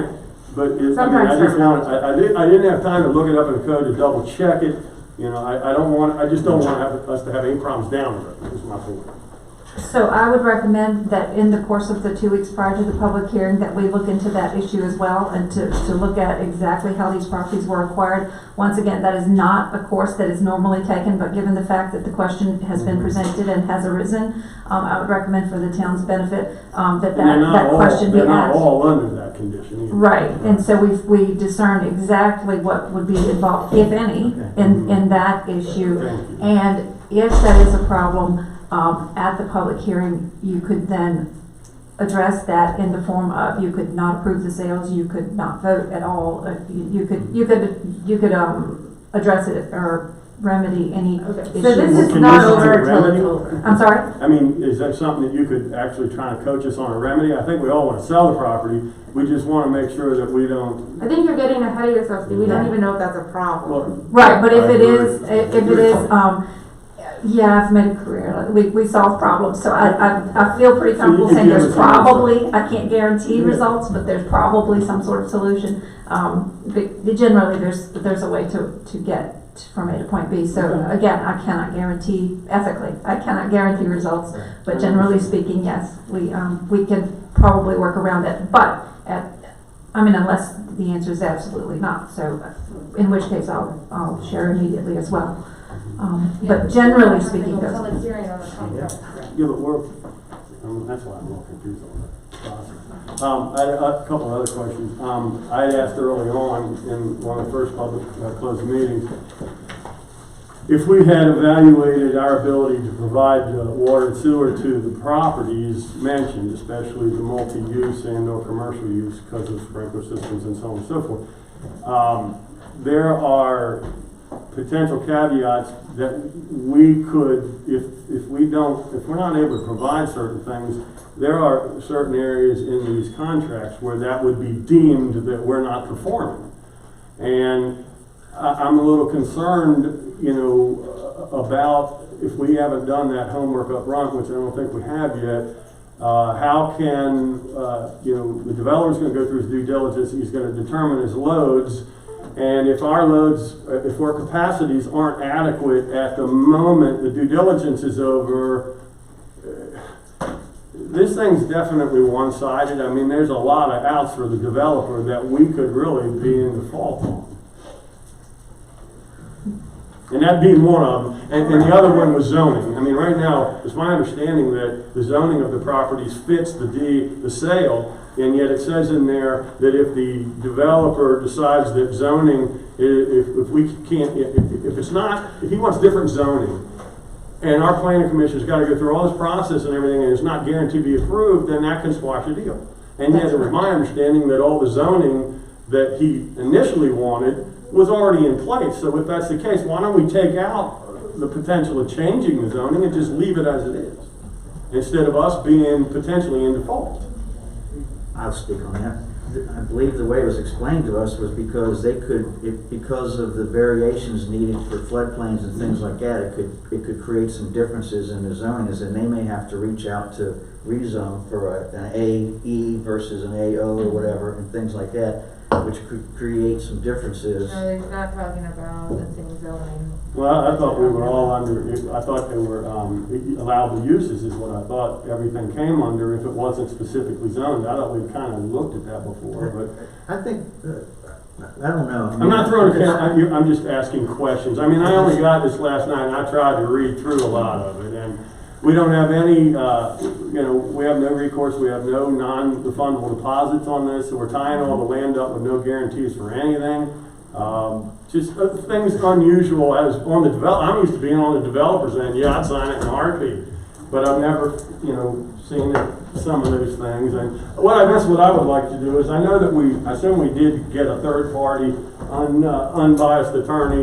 You were the representative for the town, and they had their attorney, but then we were supposed to have a third party review it. I'd like to, if I could, maybe spend a couple hours and just have that person walk me through and answer a couple of my questions is what I'd be looking for. I believe we already had another attorney take a look at it as well. Yes, I've got questions that I'd like to ask that attorney, I guess. we had a third-party attorney look at it to review, and they didn't find anything glaring, anything earth-shattering, anything that's determined. Fine, I just would like to ask some questions on my own, right? If I could address because a couple of good points are raised, with respect to the zoning, I did not perceive that, I understand the issues that you're raising, or the question, I did not perceive that to be a big risk for the town, because the town is aware of the types of development. We have discussed whether rezoning would be required. It is not anticipated at this time, but if it were, Take it out. but if it were, and by leaving it in, that leaves the town flexibility if the town wants to. If the town wants to reevaluate any of its current zoning, it could do that as well. So, Given that the town is aware of what the goals are, it does not, in my opinion, present a big risk. With respect to the utilities, the agreements do provide that utilities are available to the properties, but if town infrastructure is, improvements are required or expansions are required, that could be a cost, in the future for the town. You know, the flip side of, and I think the town's aware of that, the connections and the, any infrastructure required on the property would be the responsibility of the purchaser. But if the town has to increase line sizes or anything along those lines, that could potentially be something that the town may have to do. The offset being, of course, this development. Granted, the only problem is the way it's written is that could deem us. I just want to say a couple things real quick. First and foremost, thank you very much for explaining that in detail. This has been explained at least twice, that particular aspect of it, in closed session. And I believe we were mostly all of us were there. So, second, it takes two different partners in this thing. We're a partner, and the developer's a partner. And the developer's taking great risk, just like we feel like we're taking great risk, because they're coming into an unknown in a small town that hasn't developed for many, many years, and they're wondering why, and they're taking a risk, and they're coming in and offering an opportunity to develop the town. And I think, from what I understand from our other partners out there, our NGOs, in a very much a way that they would like to see it developed as well. So you got to give a little bit and take a little bit, and maybe I'm more trusting, and who knows, it could fall flat on its face and may not happen. Maybe parts of it happen, other parts don't for whatever reason, but I believe that's why there's 5 separate contracts, and it's not holistic. And if one of them gets pushed out for whatever reason, then maybe we sit down collectively, or whoever's sitting in this chair meets with these folks, sits down collectively and says, here's another idea. Let's look at this instead of what we had planned before. Maybe we move that development to another area because we can't put it here, but down here we'll put something else. So that kind of thing. And I just think that this is pretty standard fare from what I understand. I mean, these are, we've actually had 4 attorneys look at this. Quite frankly, we've had, and all have given their blessing on this. We made it clear. It's been clear that we offer a discount on the land, okay, because of the amount of development to be done. If they're going to bring $25 to $27 million of new development into this town, create jobs, including the construction from the very beginning, tax bases, I mean, that's a very favorable thing. And this isn't the end of the development in town. Everybody knows that. You have a lot of little developments that's going to take up Sunset Cove. You're going to have the numbered streets. Lennar eventually will get started in here. This will definitely raise attention to other developers who will come. And in fact, the bigger problem is going to be making sure that the new council and staff and NGOs nurture it so that it doesn't grow too fast. And that's going to be, that's probably going to be the tougher spot. We all know what's going on right now with COVID, and it's driving people out of the urban centers into locations like ours. And right now is a great opportunity to capture that, but smartly. And these people came to us, and they were the first offer. They were a solid offer, and they they've got the backing and the proof that they're capable of doing something like this, and they manage properties. And that's another favorable thing. They're not coming, building, and leaving. They're coming, building, and they're staying. They're staying here. So that's favorable, I think, anyway. I think that's a great opportunity for all of us. Again, I think we've talked about this multiple times. I can't talk about what we've been discussed in closed sessions, but generalizing like this has been discussed. So, I agree with Eddie. We've talked about it. I am an advocate for the sale, first of all, but I'm not used to getting 5 contracts and having to digest them all in less than 10 hours of time, the opportunity to do so, and without having any questions, and put my name on the bottom of it and vote for it without asking questions. I mean, I'm sorry. I'm that type of person. I have a need to know, I have a need to make sure that I feel that we're representing people right. If you all think that I shouldn't make an issue over a contract that we've all just gotten, that's fine. I agree with what, but no, I agree with what Eddie said, but this is the first time we've seen it right. No, it's not. Yeah. It's not. It's not. First time it's been issued in It's the writing. first as a time you've contract. seen it. No, I asked other council members, it's the first time we've It's seen the been written discussed. contract. Right. We've- Okay, well, if I it's got in- a vote tonight, it's in there, So, okay, so go ahead. okay. Mr. Mayor, if I may. yes, if I may, ma'am. I'm sorry. In the, purchase agreement for property 2, there is a $500 calculation error. So at the point where, if you're going to vote on that, I will say paragraph 2, purchase price should read $650,000, and that was just adding two numbers together. That was just a calculation error. It was short by $500. Okay, so the amended version of that, please. Why do we have to pass this now if it's going to public hearing on October That's 21st? my question, yes. You do not. Oh, okay, well, there you go. Mr. Mayor, I have some questions. Okay. If I could have the floor. Yep. So, one of the questions that I've had since this, and I am for selling this property, just like Mr. Serby, and I think everybody sitting up here.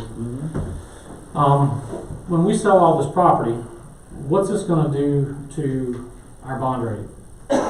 When we go to borrow money to fix our failing infrastructure? It should increase it. How is that when we're selling real property? Well, because you're improving real property. Right now, We're not improving crap, we're selling it. vacant property is a liability. It's not an asset. Vacant property is a liability. It's not an asset. Okay, so, that just doesn't make sense to me when our bond rating is from what it's been explained to me for the last 4 years, it's what we own.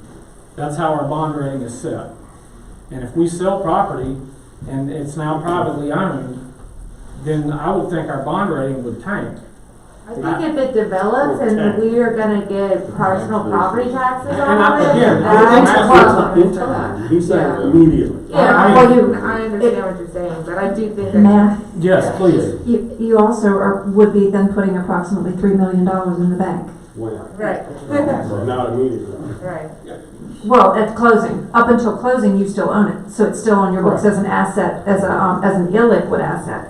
At closing, when that asset goes off of your balance sheet, the cash goes onto your balance sheet and it becomes a very liquid asset, so it actually should improve. And next, and again, I'm just asking the question because I don't know the answer, and that's why I'm putting it out here for everyone. Second is, this is the first time I've seen this as well. Thank you, Dennis. I know we had discussions in the last closed session, and I can't go into what was discussed, but we talked with the attorney who's representing us in this deal, and we had discussion on this, but this is the first time, and maybe it was ready last night, I don't know. I worked till 5 and I couldn't get to town hall, so, you know, this is a lot to digest. It's a whole lot to digest, especially for somebody, me, who has worked for, you know, local government, a cop the majority of my career, to go through and read all this. So if it's going to vote tonight, I'm going to vote nay as well.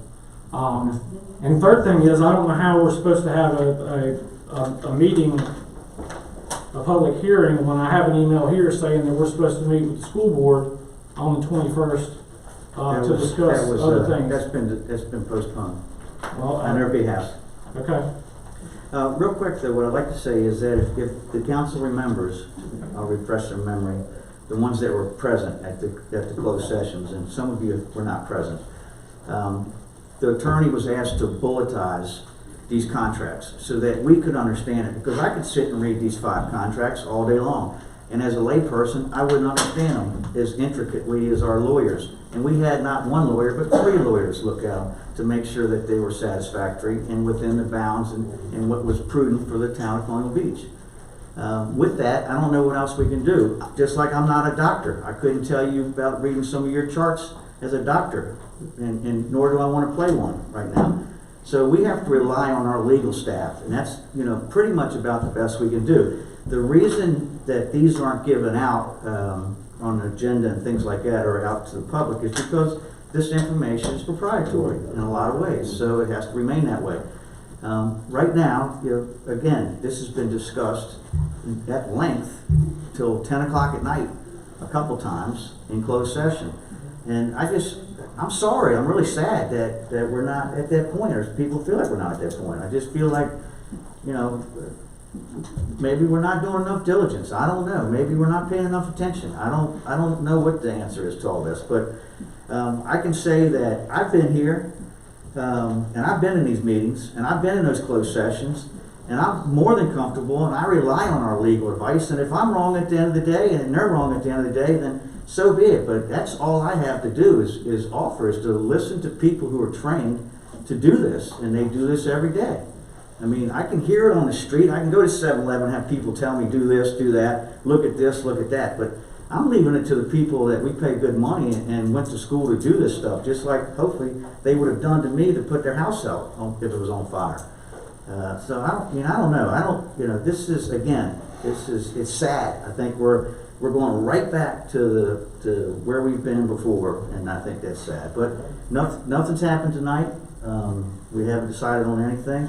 You're going to vote nay. Steve's going to vote nay. I don't know who else can vote nay. Frank's not here. Unfortunately, he's sat in all the meetings with us.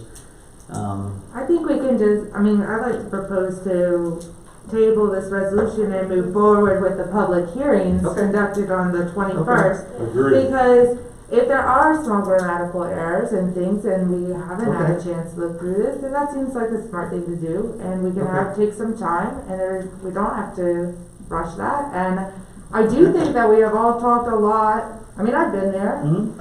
Yeah. And the points that have been made, and I've been appreciative of getting the legal to break it down for us. It would have been nice to receive that paperwork if we weren't there. You can't receive it. It's in a closed session. Then how am I supposed to know anything about it? You see what I'm saying? Anyway, I'm just When you asking miss the 25 to table, 30% of the meetings, that's what table the happens. resolution 39-20 and move forward with the public hearings for the 21st. Okay. Mr. So Mayor. we're amending the resolution. Is that what we're doing? Yes. Okay. Mr. Mayor, can I, Or striking it? Mr. Mayor, can I? Yes, One more comment, please. I'm please. sorry.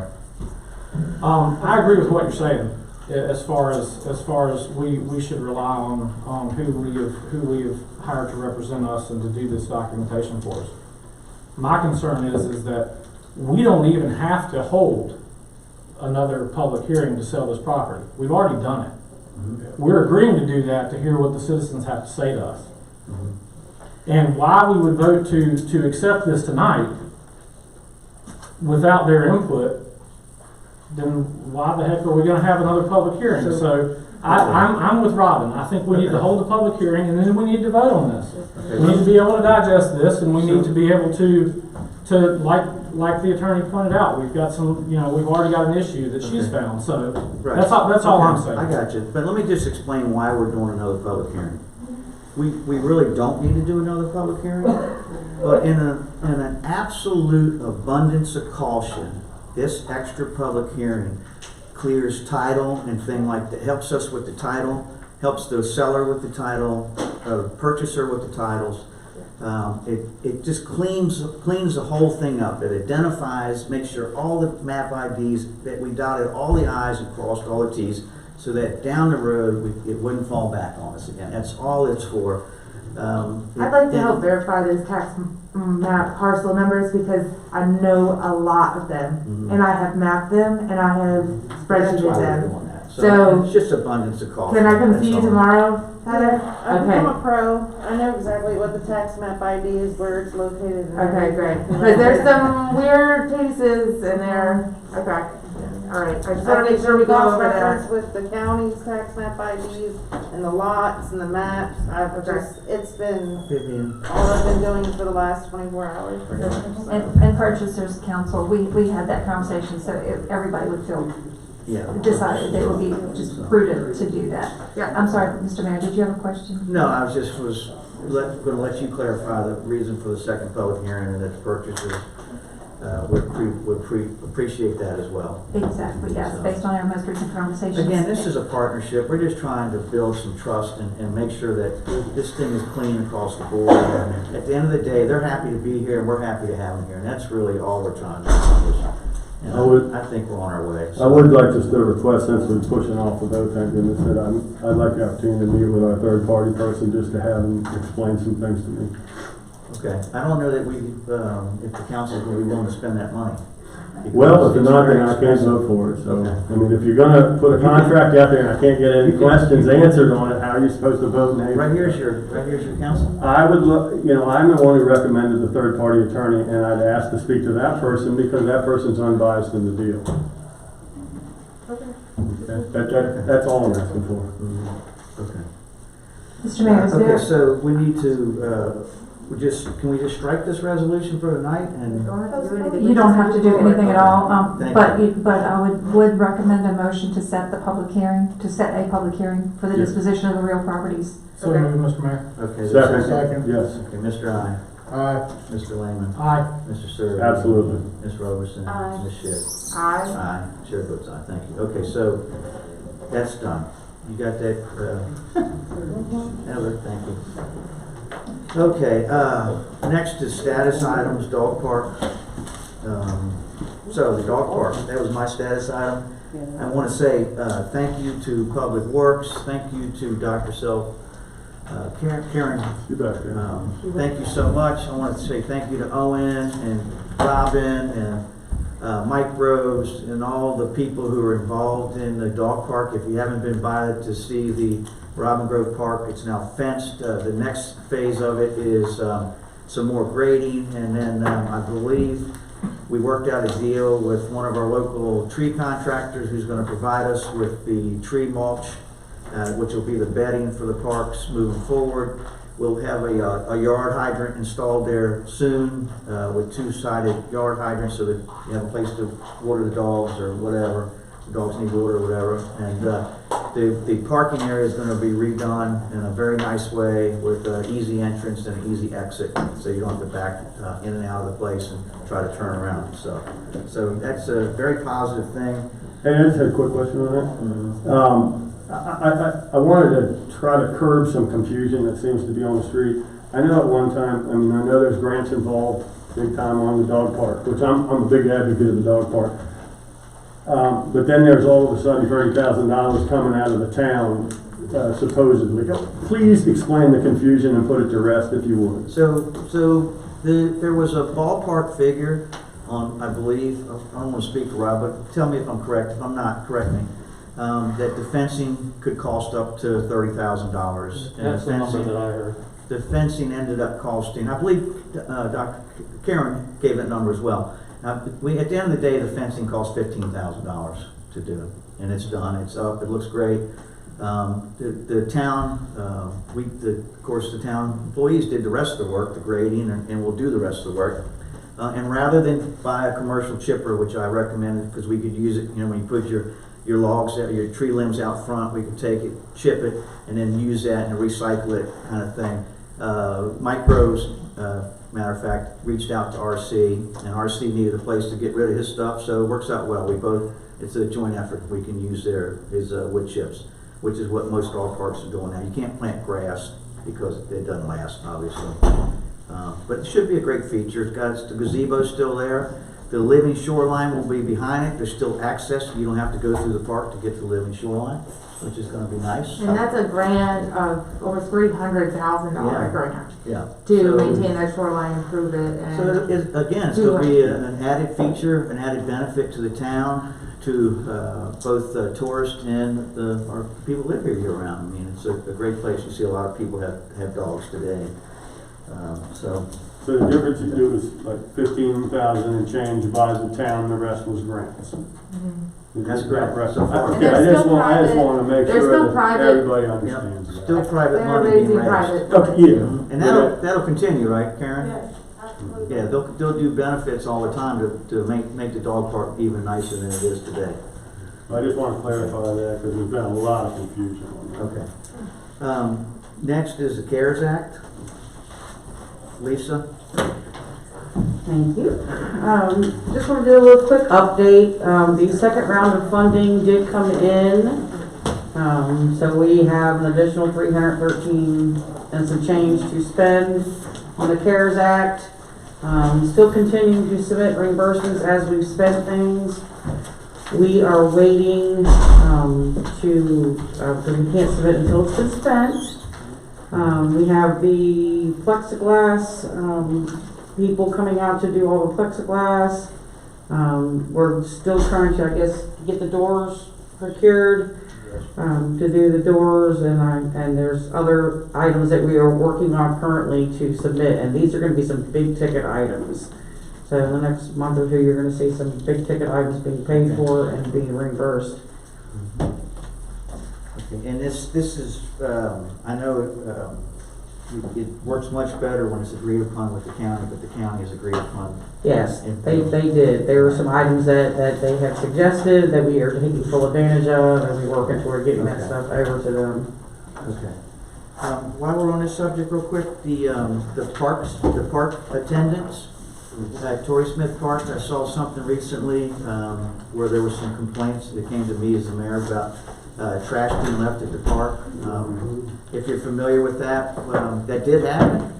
We had one park attendant who quit, and basically that's what we ended up with. That park attendant, I don't know if they've been replaced, but the other park attendants have been there. They have been replaced, and we're back to cleaning up again. So that happened. It was a day. It happened. Somebody took pictures of it, put it all over social media, said our parks weren't clean, blah, blah, blah. Typical story. I don't think you know the rest of it. Therefore, we've since hired someone else, and away we go. We're trying again. We'll keep trying. We'll keep plugging the holes until we can't plug them anymore, right? So anyway, that's with that. Any questions on the CARES Act for Lisa? No. Citizen input. All right, Walter? Sorry.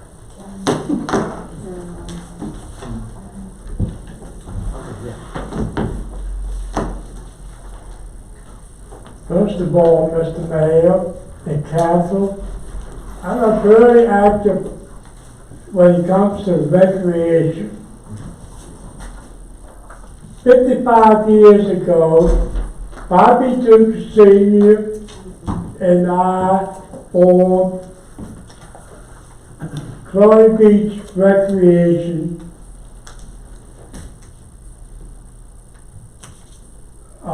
program. He coached the football, and I ran the program itself. That was 55 years ago, and it's still running now. And I want to congratulate Kennedy for stepping up on the committee for recreation. And Steve Kennedy. Steve Kennedy.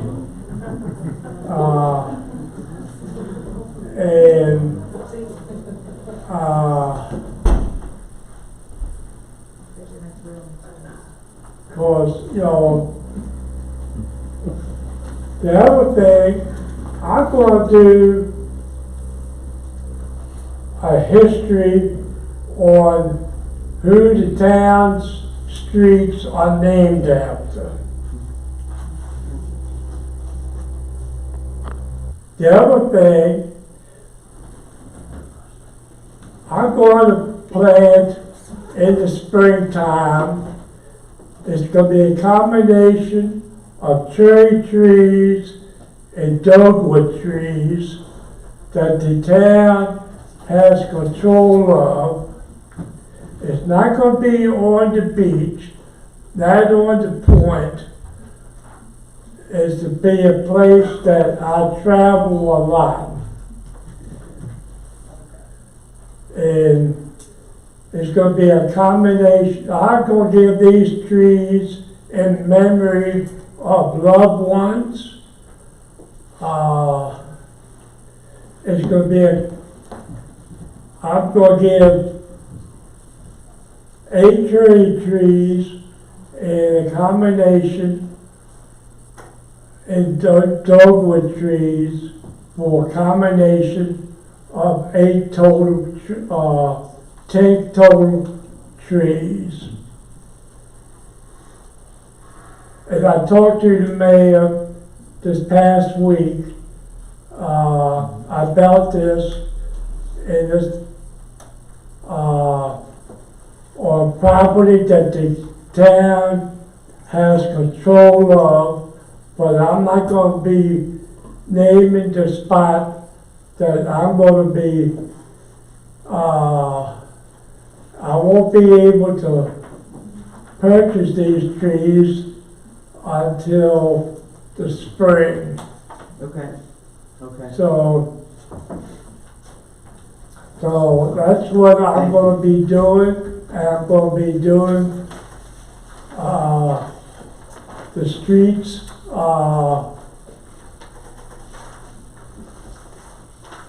Okay. or Thank the you, Walter. history of putting named after. Thank you very much. Thank you for everything you do for the town. And thank you for your service. Lizette?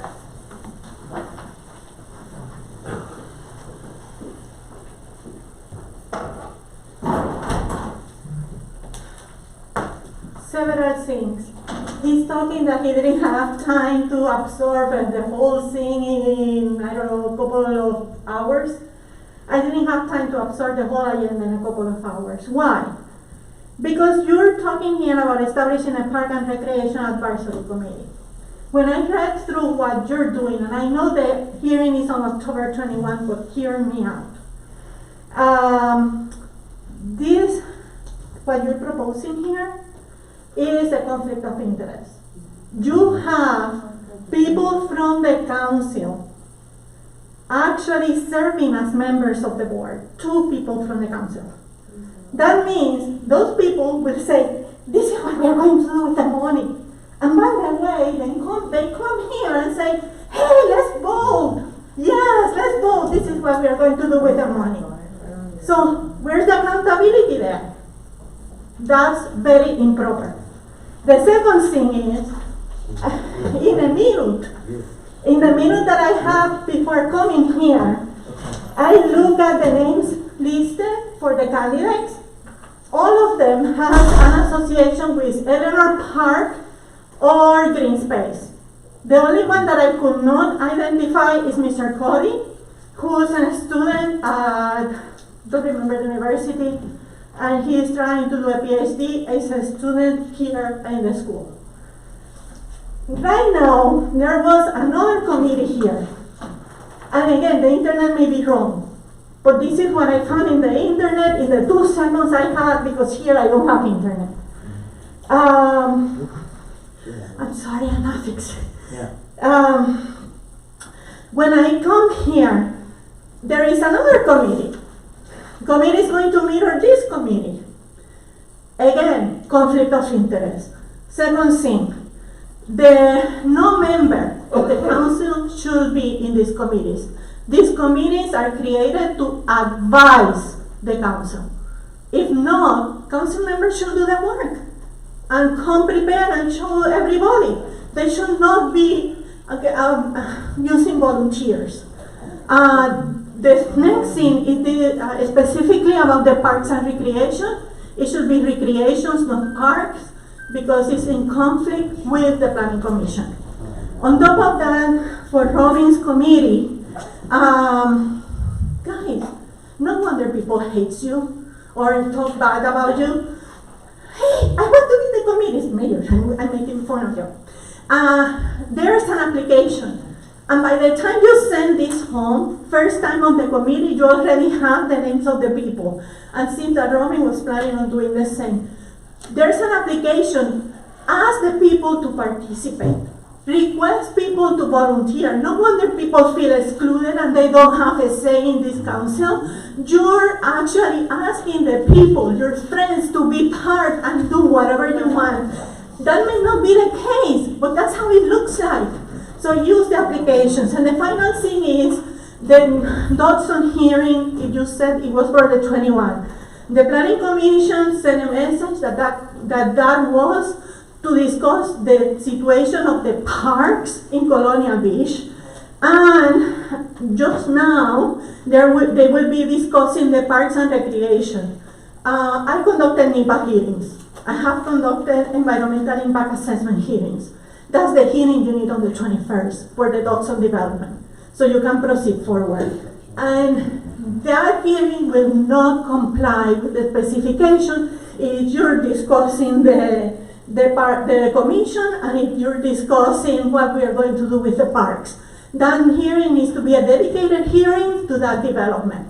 Okay. And also you have to have independent meetings for all this. Okay. Thank you. I don't know what's saying.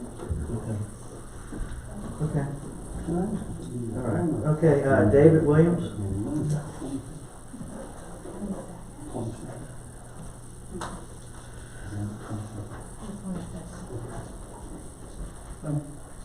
Good evening. My name is David Williams, 1535 Irving Avenue.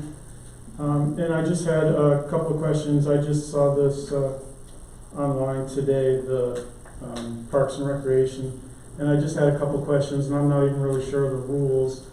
Are citizens allowed to ask you all questions as part of the comments? Sure. Okay. I was going to ask the meetings, are they going to be open to the public? Because it doesn't really specify in here. Correct, they have to be at the commission, so the meetings are open to public. Okay. And also, another question is it says Parks and Rec. Will the people on this committee be recommending to the council what's to happen to our parks? So, for example, Castlewood, Eleanor, and Blake. You're I think that's kind of a blended thing there. Kind of what you're referring to, and y'all can help me with this.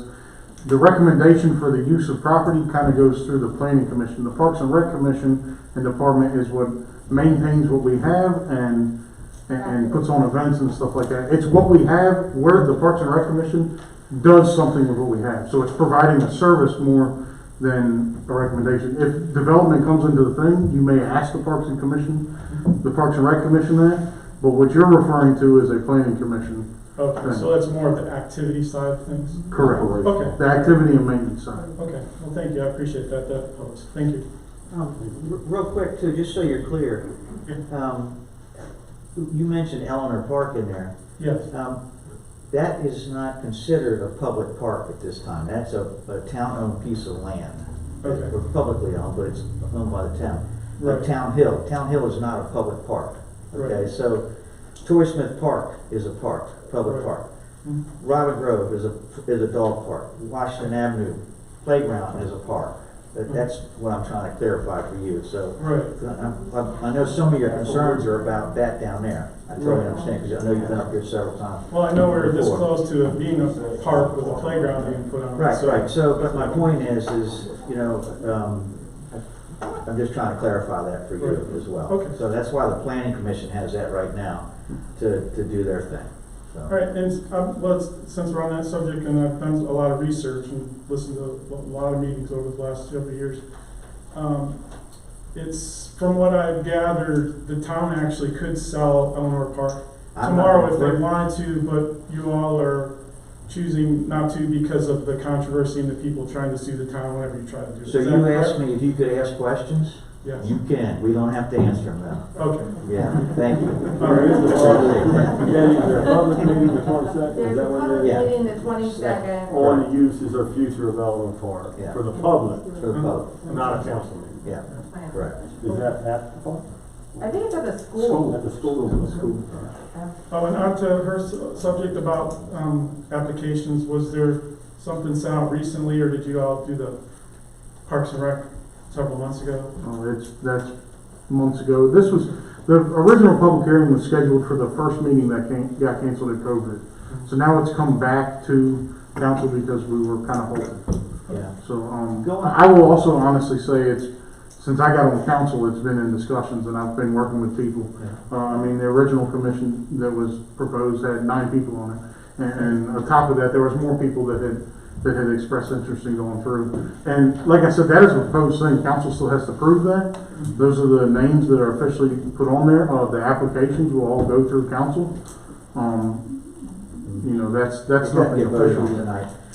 Yeah. Yeah, these are our friends. I want to be clear about that. These are people that are volunteering and applying, and maybe we have recommendations because they are citizens who have come like you, concerned, and want to get involved, and this is an opportunity to do that. Yeah. But there's not a conflict of interest if they're a president of a non-governmental organization and, Karen is part of the Colonial Beach Recreation thing. I think he's referring to Steve with Green Space. Well, they they're both are They're different both. things. I think I just we wanted, wanted, because Yeah. you said something Yeah. about conflict So- of interest, I just wanted to. I think we wanted to, Yeah. It's truthfully, there's been a lot of thought process in it. Obviously, you've seen what is going through meetings. You know that maybe not all of us do see eye to eye on some of that stuff, and I'm not a member of the Green Space organization that you're referring to. I do support stuff like that. But there's also a collection through Cody, which I have absolutely, I'm not certain as to where we're getting, he's a PhD student. He's a teacher at the Colonial Beach High School. And the other woman, Linda Gaudreau, she's involved in the youth department that's in town that Mr. Kern just spoke of recently, along with myself. So we're trying to kind of, the purpose and the people that came in was to get every aspect of town, because you want this commission to serve everyone. We don't just want it to be for the kids or for the adults, we want it for everyone. I mean, so there was a thought process put into it, and I apologize it was not pushed your way more, but. The other thing, Dave, is if you look back at what the manager said earlier in the meeting tonight, is that we already had a director of Parks and Recreation who was going to be hired. It was a line item, that whole thing, and then the COVID kind of put an X on that. But with the advent of Torrey Smith Park and all the nuances that it has brought to the table for us to see, which we've got a lot of concerns, and we want to make sure that we capture the best that we can of what we have. So that's what's happening. Now, I'm not in charge of this, and so I have not been directly involved in it with enough time to speak on it. But I know Councilman I has, and so obviously, I guess you could certainly reach out to him at any time. And Honestly, sit my down and biggest show him. interest is just the citizens having a say in what actually happens to the parks. I get it. Yeah. That's my. I just want to be clear again too, to kind of help with, I think the gripe between what happens to the parks developmental wise is more, you're referring to a town and planning commission issue. Right. The Parks and Rec Commission is the purpose is to provide a service to the town. Volleyball and stuff like that. Kind of Parks and Recs is operational, so think of how we budget for, it's an operational activity. Okay, well, I appreciate you clarifying that, definitely helps, thank you. Thank you. Charlie and Robin Kehoe? They're gone? Dr. Karen, I'm sorry, I moved you to the end.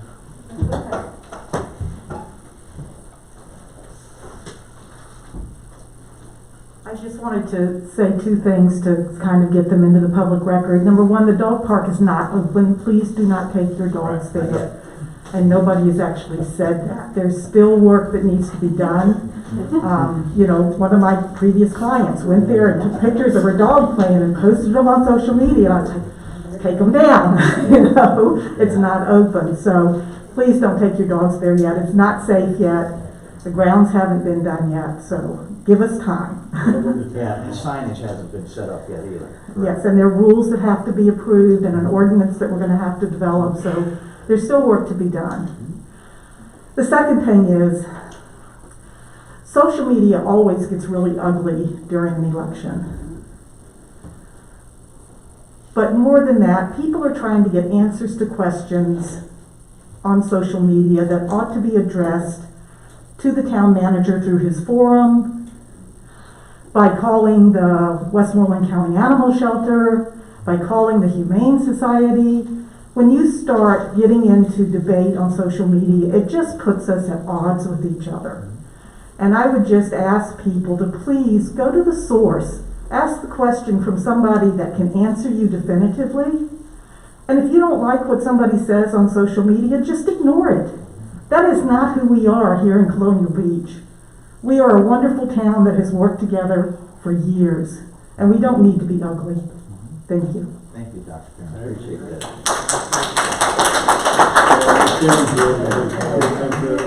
Tim, please.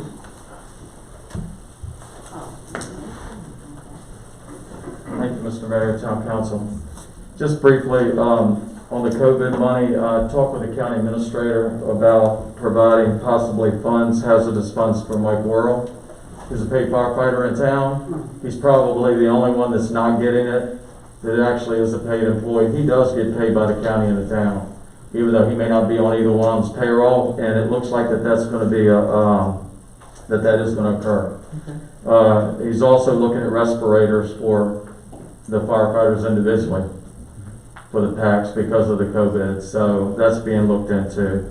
I did want to mention about the Cooper Library. It'll be opening back up October the 12th, which I think is wonderful, and a lot of people, even though I'm not a reader, a lot of people are and are very excited about it. By appointment. So, By appointment. I heard, what's that? I heard you have to call by appointment. Well, I'm gonna tell you the hours here in a second, but Oh, okay, sorry. there has been, you know, I saw that on social media, I think is where it was, but my understanding is the library is gonna be open 9 to 1 on Monday, 1 to 5 on Thursday, and Saturday from 9 to 1. There's gonna be a sheriff's deputy there that's there for precautionary services at the entrance, just to check temperature, like they do at the courthouse. During those hours, so that's why they're going to be there. But I haven't heard it or seen anything officially. Maybe Mr. Robertson was about appointments. No appointments. I got email communication with Mr. Rasavi. I think Mr. Trivett was on it as well. I was actually approached if we wanted to use our own law enforcement officers, but because we're in the hiring process, we just logistically couldn't make it work. It seemed, at first sight, it seemed like a little bit much to have an officer there, but Mr. Rasavi pointed out that in other locations they had at least 4 to 5 individuals with 100-degree fever trying to enter in the library. So who would have thought, but after hearing that. Yeah. Okay. So the other thing is George Bowman, he's the operations manager for the Department of VDOT, Department of Transportation. He's going to be bringing David Beal, who's the resident engineer for the Northern Neck, he's the new one, to the council meeting on the 21st. Just to introduce himself, and if any of you have any questions about transportation issues or things that the highway department does for Colonial Beach, be prepared for that. I mean, it'll be a short thing. It looks like you're going to have a pretty busy schedule. So he'll be here just for introductions. We set that up a few months ago, right before the COVID, so I'm glad that we're able to get him back, and hopefully, you know, I know that Rob's familiar with him. I don't know if he's met the new engineer yet, but it'll be a good opportunity for the town. They come to our meetings every month, and you know, the supervisors tell them what's wrong all over the county, and they fix it.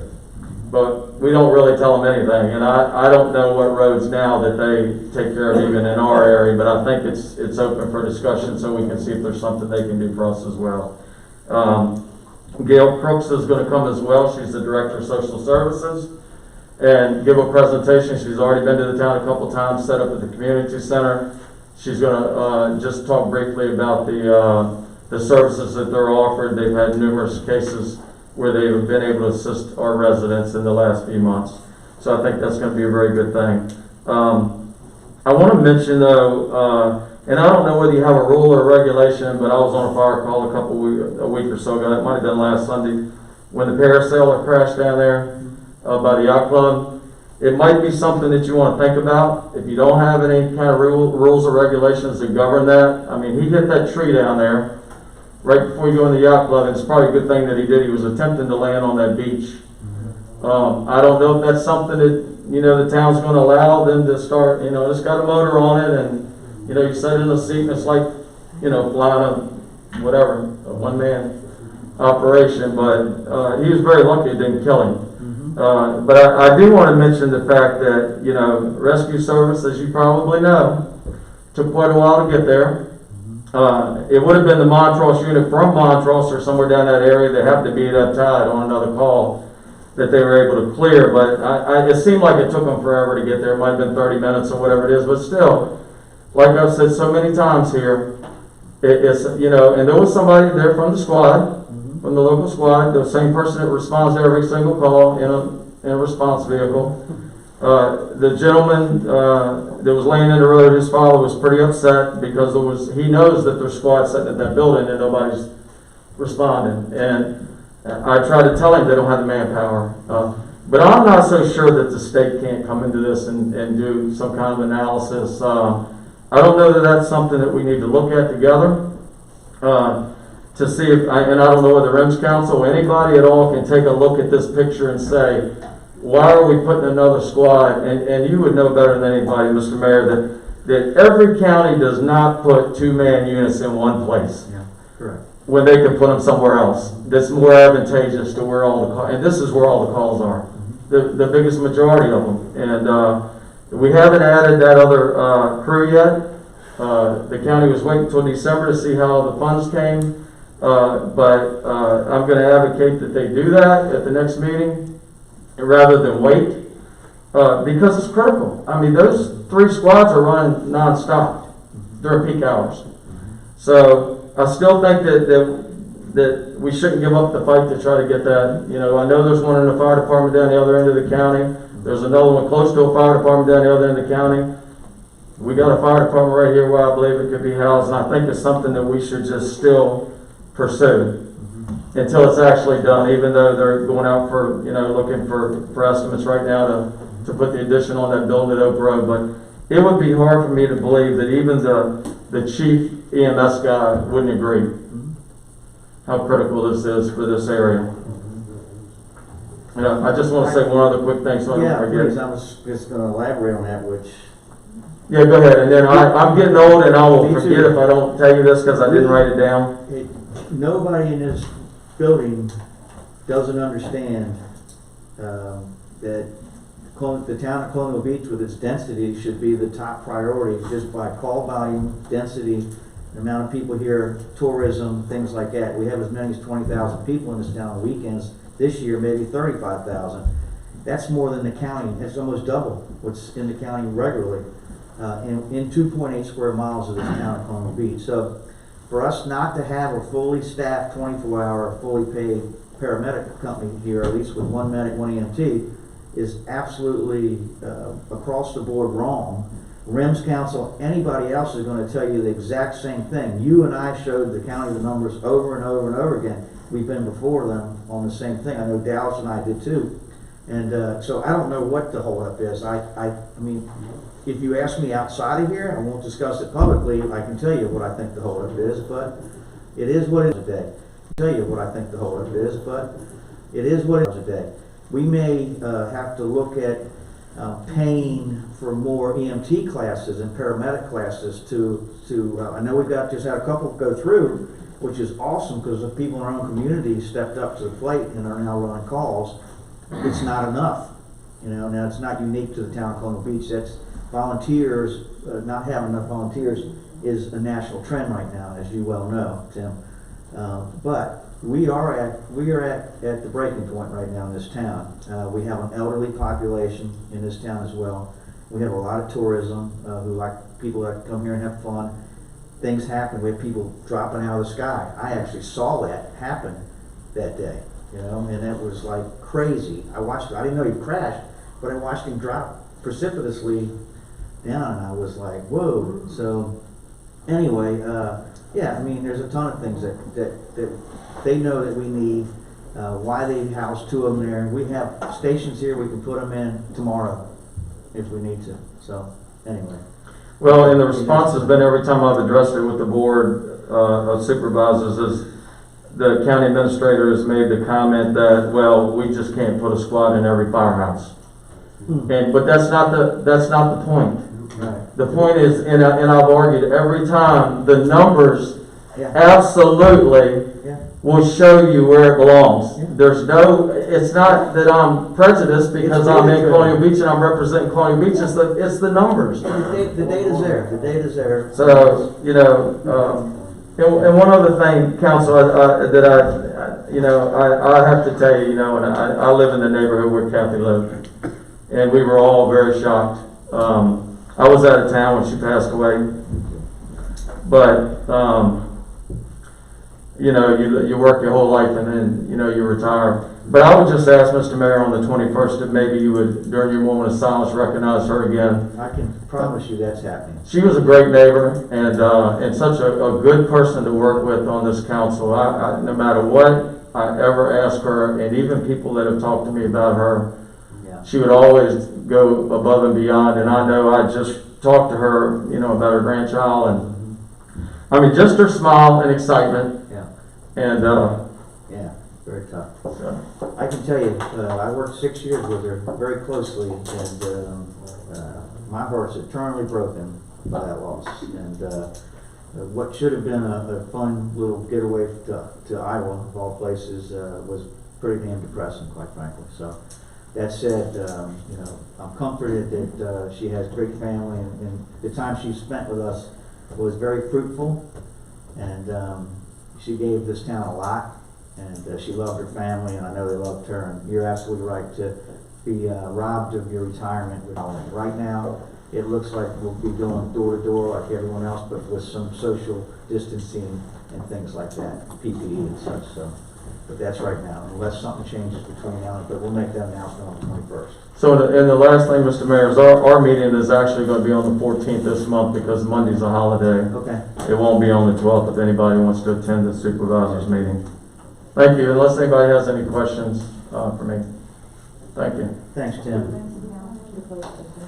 We shouldn't have to. Are we going to closed session? We are. Okay. Okay. Okay. These are easy. I guess we want a closed session. Want to read us into it? All right.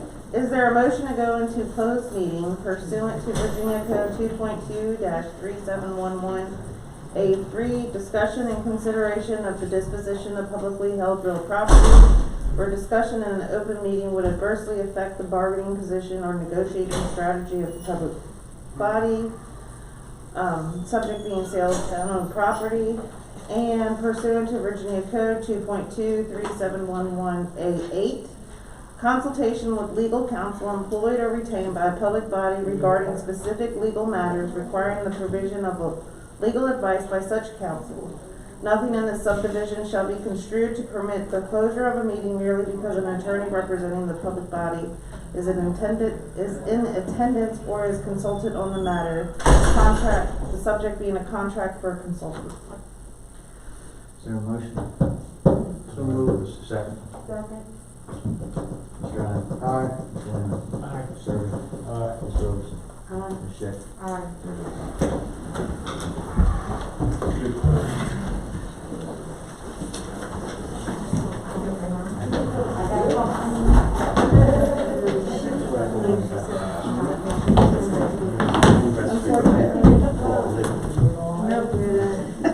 And when you're hungry, that happens.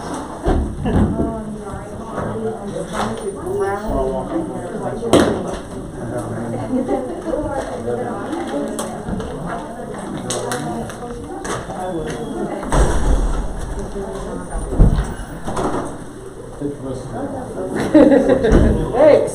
Should be.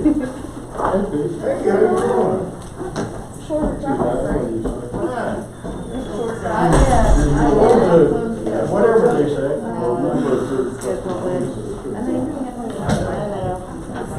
Where do you live in that?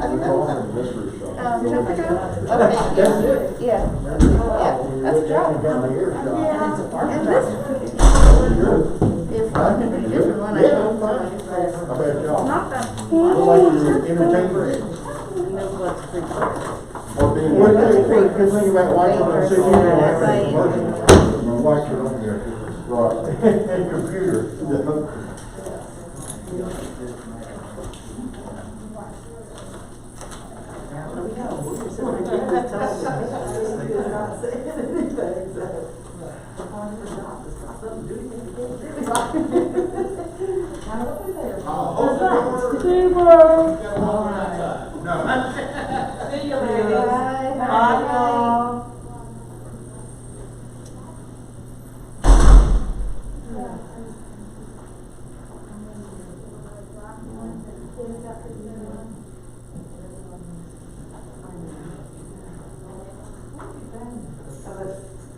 I was making it here, sorry. Now I'm videoing you.